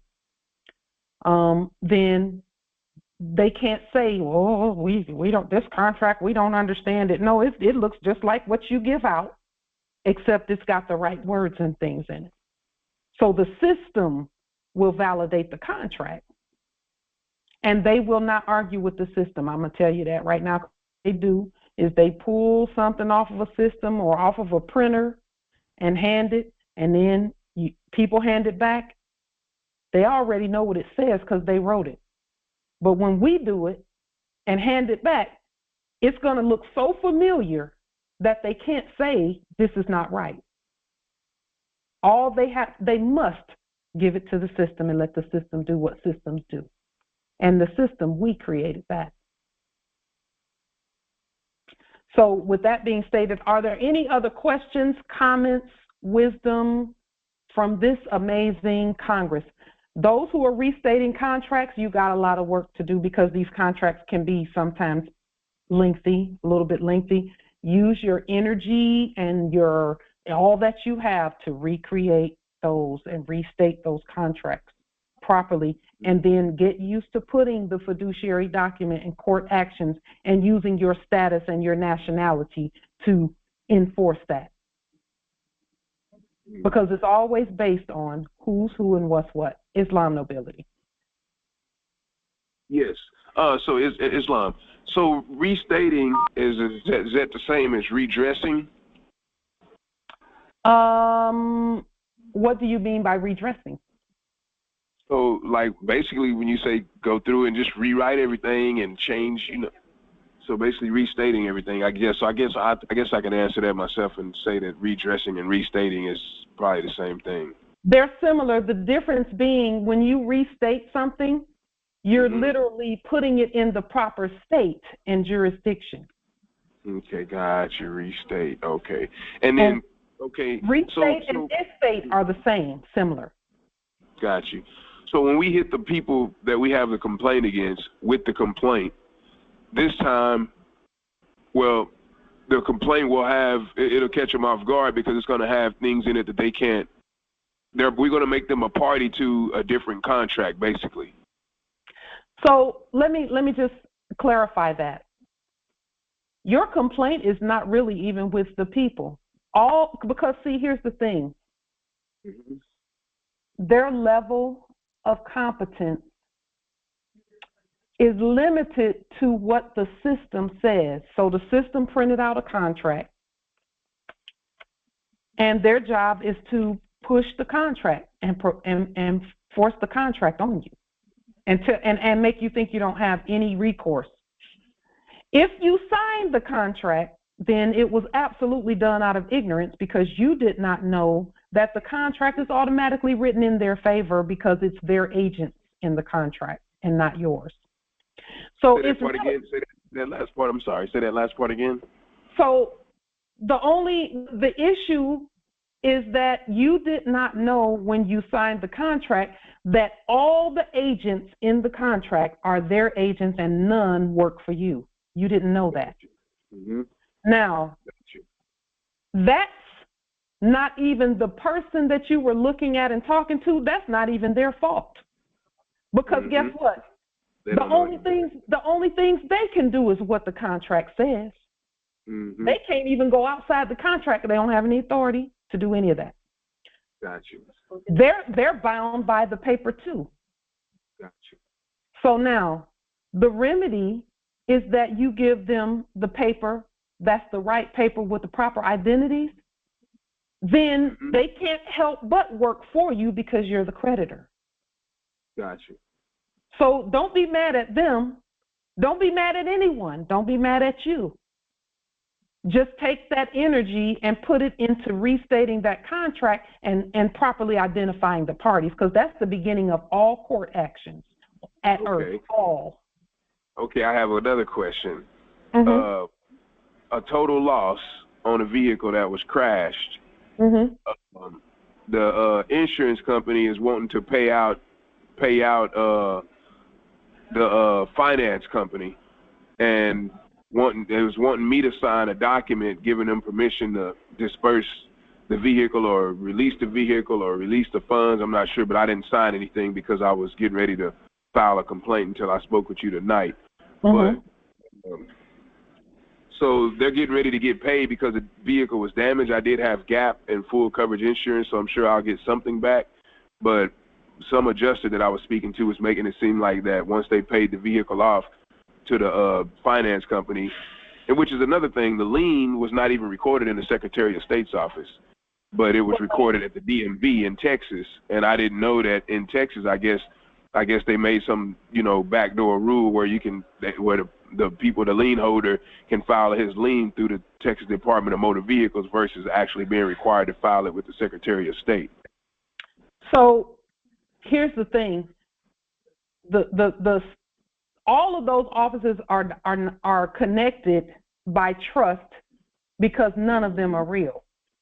So now, again, that's not even the reason for us to be mad at them. Our job is, you do know that your lien supersedes theirs, right? Okay, so I haven't put one in yet, so I need to put one in. It is suggested that you file a lien. I lien the vehicle and the all caps name, or just the vehicle? Both. Okay. Whatever your spirit says to lien, your spirit already said the all caps and the vehicle. Your spirit said that. I didn't tell you that. Your spirit said that, and it's correct. Your spirit is going to tell you to, as you're doing the lien, the spirit is going to say, add this one and this one and this one to it too. Oh yeah. So that's how the spirit works. Because our spirit is very complete and thorough and knows all and can see way far out in front and way far in the back. So yes, do a lien. And if you're not familiar with the lien process, it's simple. We have a simple template. And again, it is high, I can't say simple. It's high level work, but it's not anything you can't do because you got the bloodline. The bloodline remembers. Yeah, I'm for it. Yeah. So a lien is necessary, and I'm kind of Islam. I'm kind of missing how when I'm so good with editing and creating documents, and I would say I'd like to say I'm pretty good with it. Yeah. But I'm just trying to figure out how am I going to take, like, this yellow paper is like some carbon looking paper, like you would. Yeah, I know that, but what I'm saying is how am I gonna submit this as, okay, this is what I thought I was signing. Like, is that what I'm gonna say once I remake it or restate it? Okay. You're gonna state that this is the actual contract for this property that I'm the original creditor to. Okay, this is the actual contract, and then I'm gonna make them say that it's not. They probably won't say anything because it's kind of like when you were in a fake court, they would tell the person, be quiet, let the lawyer speak for you, be quiet. So when you start speaking as the court, they're probably going to be quiet, okay, because they really can't say, what kind of rebuttal do you say to the creditor? Oh, wow, wait a minute. So basically what's happening to me, listening to this live chat tonight, what's happening to me is what I just seen is that the restatement, once I get everything restated the way it's supposed to be, then I file my complaint and make them, and there's going to be nothing they can say or do to this complaint because the way I have it worded. So your complaint, I would ask that you hold off on the complaint until you do the other two until you restate the contract and do the lien. Because here's the thing, when you do those two things, you'll realize that a complaint is not necessary. Okay. I know that doesn't make much sense right now, but it will when you start looking at the way that stuff is worded and the way it should have been worded. And you have the authority to restate it because in reality, again, it's like comedy actors. They were comedy actors acting like the bank and the car dealership and the loan company. It's bank now, so what I would do is just submit my request and my certain, I put my hand out to where the money is at, and it's going to come to me because of my documents. The documents the documents are the law. The law is what causes movement and action in anyone. Got you. So the current will flow my way because I have the document to create the electricity for it to flow my way. You have the status to write the document that is the authority to them. Oh my goodness. I think I just transitioned to the next level of understanding what I've been beating my head for so many days trying to figure out exactly how I'm gonna come at this dealership. And now I think today was just like this is like a divine eye opener as to what's being, as to how it really works, and as to how I actually have power against the dealership by restating everything, and then doing the lien, the UCC process. They have no titles, by the way. They have no titles at all, and they know they don't. They're subjects in the office of dealership, and that's the truth about that matter. They only do what the paper says they can do. Therefore, we must do what Prophet Noble Drew Ali said and change the literature, change the paper that's causing them to do things. They don't even know where those papers come from. They know it's a form online that they pull offline, but they don't know who wrote that. They know they just have to do it because nobody ever challenged it. So got you. So once I have everything in place, it's gonna feel so powerful bringing the suit. It's like who can come against this paperwork right here? Nobody can come against this paperwork because I designed it to be specifically beneficial or make me the creditor. We affirm. Okay. We affirm. Good deal. All right. Well, then I tell you what. Let me rest my neck, and I feel so good after this conversation. I feel good. Islam, you should. Nobility, all the power has always been in your right hand. Good Lord, good Lord, good Lord. Yes, indeed. Okay, well then, you got anything you want to say? Islam, Empress.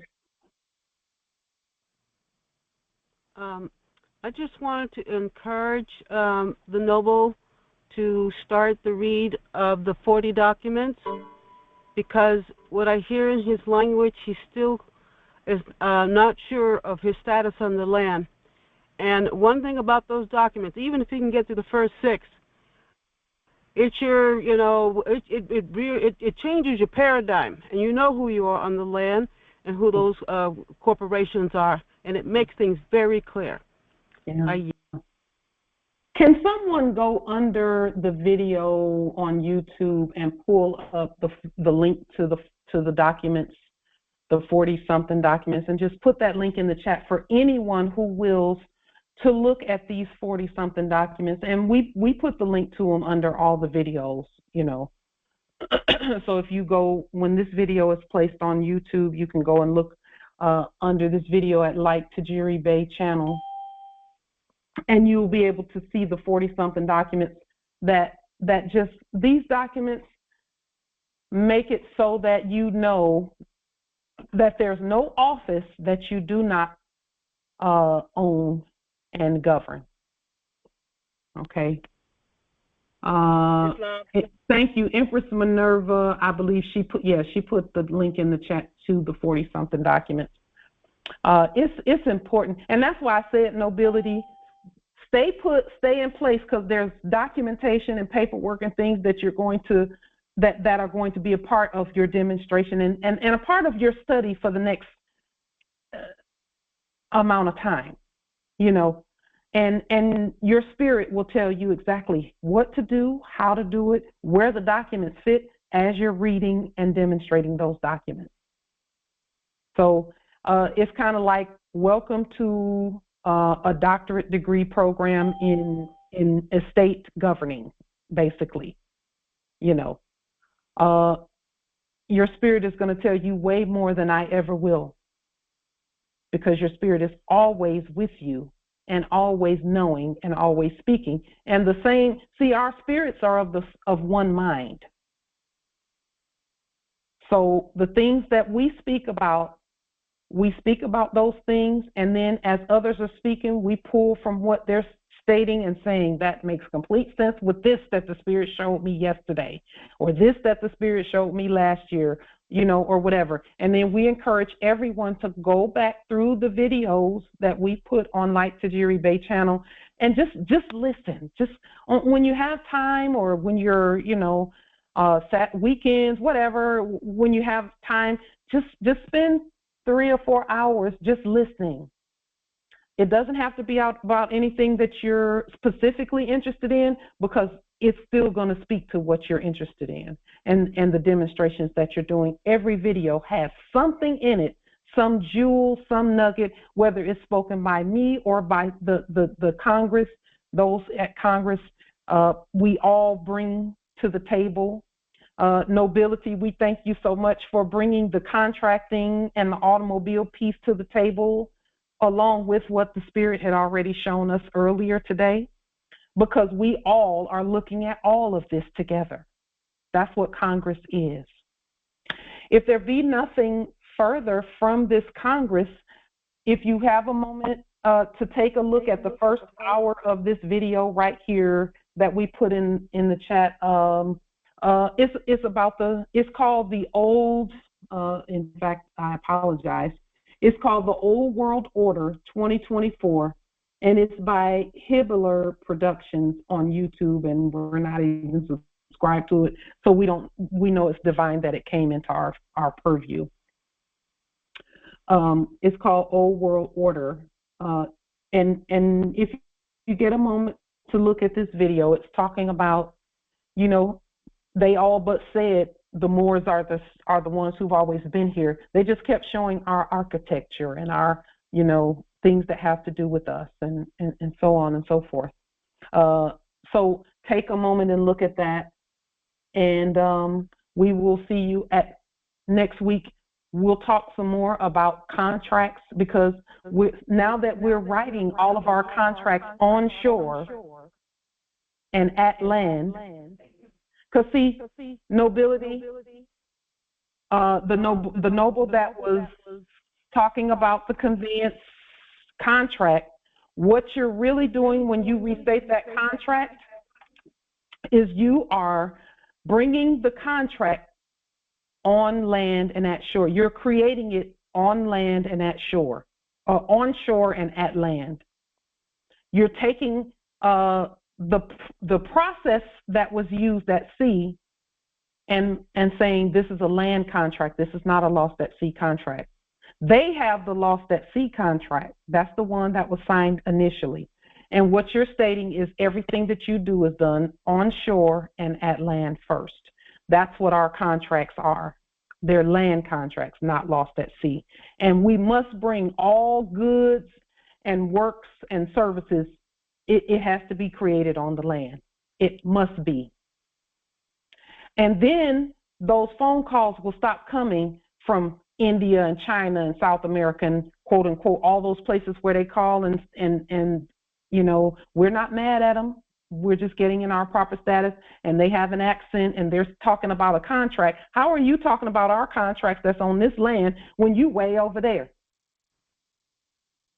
Well, because it was signed lost at sea. It was a sea situation, and we're not lost at sea. We're on land. We're at land and on shore.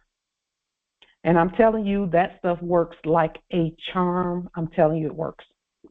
Peace and grand rising to the sovereign, original, indigenous, natural, divine heirs. We'll see you again Sunday at 6. Yes, Justice Sharif.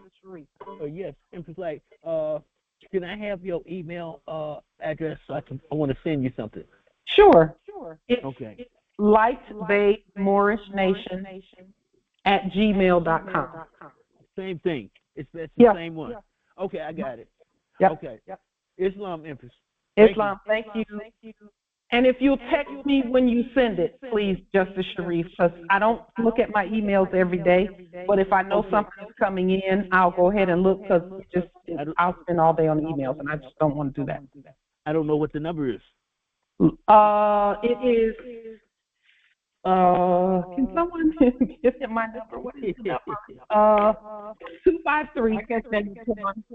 Oh, yeah, Empress Rose, go ahead and send it to him. Thank you. Empress Rose, thank you so much. Okay. You're welcome. Thank you.